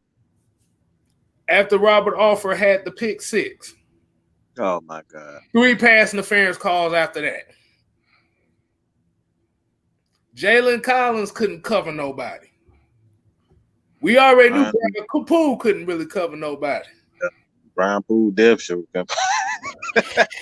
They hit Collins with the same routes the whole game. Stop routes and then in and out. They literally triple teamed Grady Jarrett after he had 3 sacks. Right. Definitely. And that man still didn't send any blitzes. That man still stayed to the same defense. Never sent the blitz. Suki Hana, Amber Rose, slut walk defense. Yes. That man refused to send the blitz. That man was like, nope, I'm not blitzing for nothing. They completed a 3rd and 15, bro. If that ain't embarrassing, I don't know what it is. Isaac Grimes brought up another good point. Shanahan lost the playbook before the game. Embarrassing. When I saw that, I was like, bro, you can't be serious. Yeah, I already knew we were gonna lose after that happened. I was like, yep, we gonna lose. Which was so ironic because you took the San Francisco job before the Super Bowl. Remember he accepted the job before the Super Bowl even happened. Mm-hmm. Which he got the hell on soon. That shit gone. And the funny thing about it was, and this is how I thought about it being a damn conspiracy, was because think about it, when Jimmy Garoppolo, when the big hype was on him, New England wanted 2 first-round picks and a second-round pick for his ass. But Kyle Shanahan got him for a second-round pick. Yeah. Why?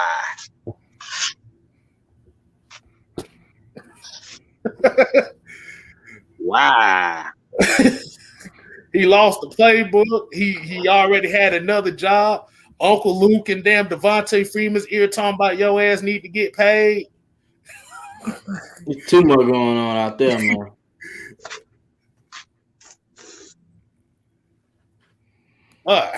Yeah, man. I need to stop thinking about that Super Bowl. Yeah, you're going to have me have to watch the game over, man. I don't want to be depressed about that game again. Bro, I literally had to watch it all over again just to see what the hell happened.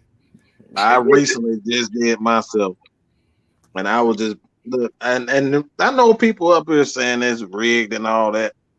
I don't think it was rigged from a defensive standpoint. But I do think some funny shit on that offensive side was just like Kyle Shanahan was really like. Hey, look at this one. He said, "Guess who picked up the playbook? A San Francisco beat writer." Yeah, get out of here with that bull crap, man. Like, I like, dude. Yeah, like I said, I had to actually look back at it and just look at it. It's like he finessed us. Yeah, like I said, I don't think defensively. The reason why I say this that I don't think defensively that it was they went in on some type of conspiracy or whatnot, because we stayed true to what he ultimately failed at. Like he failed because he refused to come out at cover 3. Mm-hmm. That's the reason why we, like, for the last 3, 4, 5 years, we stayed true to the same bullshit that got him fired. That's the reason why we lost the Super Bowl, because he wanted to stay in cover 3 all day. But offensively, I know some funny shit was going on. All you had to do is kick a field goal and you win the game, honestly. right. You could have nailed it twice if you wanted to. And kick a field goal. But that defense was on that field for almost 100 plays that second half. How the hell that is unbelievable. How does that happen?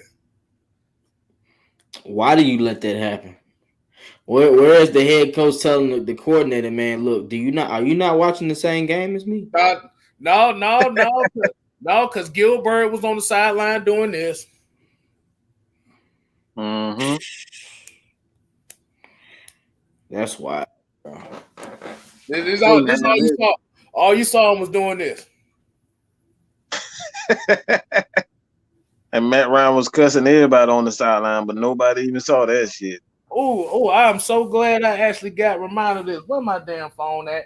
Because ATM 3405 just brought some up. He actually tagged us on Twitter about it.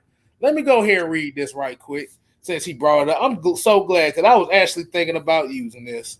Outside of let me see, where was it at?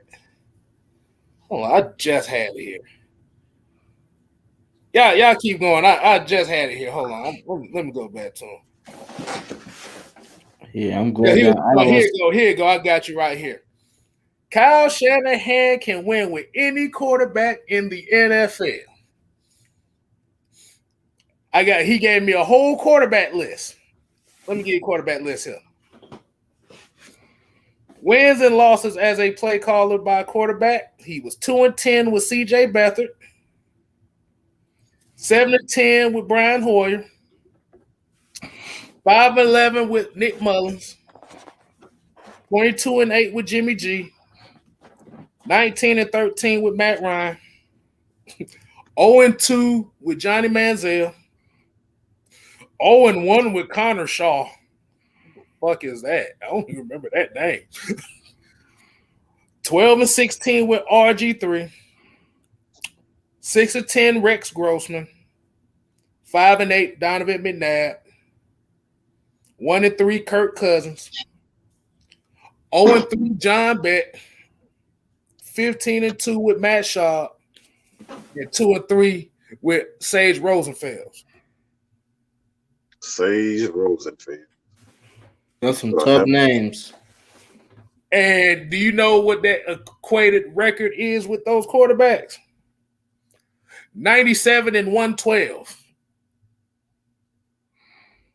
Don't sound too good to me. He only had three winning records with quarterbacks, and that was Matt Ryan, Jimmy G, and Matt Schaub. Mm-hmm. And he's looking for a new quarterback right now. Jimmy G might be out of there, man. No might about it. His ass grass. He going back to the Patriots, I heard. Shit, I don't know why. I don't know why Patriots go back down that road. That's who Belichick wanted. Shit. Oh my God, the Braves are killing these boys. Jesus Christ. Oh yeah, like I said, they just need time to get back into the flow. Mm-hmm. That's why I don't really too much panic when it comes to the Braves because I already know they just need time to flow. Yeah, they third. They been on 3-game winning streak. Right. Mm-hmm. We got the hardest division this year, fellas. It's gonna be like that. Oh yeah, definitely. Both. Well, nah, I ain't gonna say both. I'm sorry. Saints are finna regress. They're gonna go right into the shitter where they belong. Yeah, number one corner. Your number one corner got a record on him because they don't with stolen guns and stuff and can't afford everybody. I think it makes sense. Exactly. But y'all want to go ahead and it's 8-1, bro. Yeah, we go ahead and in this thing, man. I thank everybody for joining us tonight, man. We definitely, I don't know how many times we're gonna say this, but we're having a draft show, okay, people? Write it down, take a picture. I don't give a fuck. All right. Remember, we having this, okay? We're gonna have a draft show. All right. We're going to have a draft show. Absolutely. Man, Mike, AFN, that's what we do. We do live shows. All right. I don't know about all them other content creators, but we actually like to spend time with y'all. All right. Not just write shit down and record it. No, we spend time with y'all. All right. Everybody know that's what I've been doing since I was fucking at 100 and something subscribers. I've been doing live shows. Why? Because I like to spend time with y'all. Real. All right. We're talking about real. So with that being said, man, I appreciate everybody for joining, man. Twisted T. I was about to say Maggie T, but Maggie T, she probably sleep right now. K Styles, man. K Styles, man, kick us out, man. Man, so we appreciate everybody tuning in. Like I say, you make sure you go follow your boy at Twisted Torch TV. I just dropped a video. Yes, sir. Like I said, you follow me, Just K Styles. I got a video coming out tomorrow. Be on the lookout for that. And most of y'all already following Mike, so we ain't got to really do too much on that. But, like I said, you ain't got to go home, but come on, Mike. That was your cue, bro. You gotta get the hell up out of here.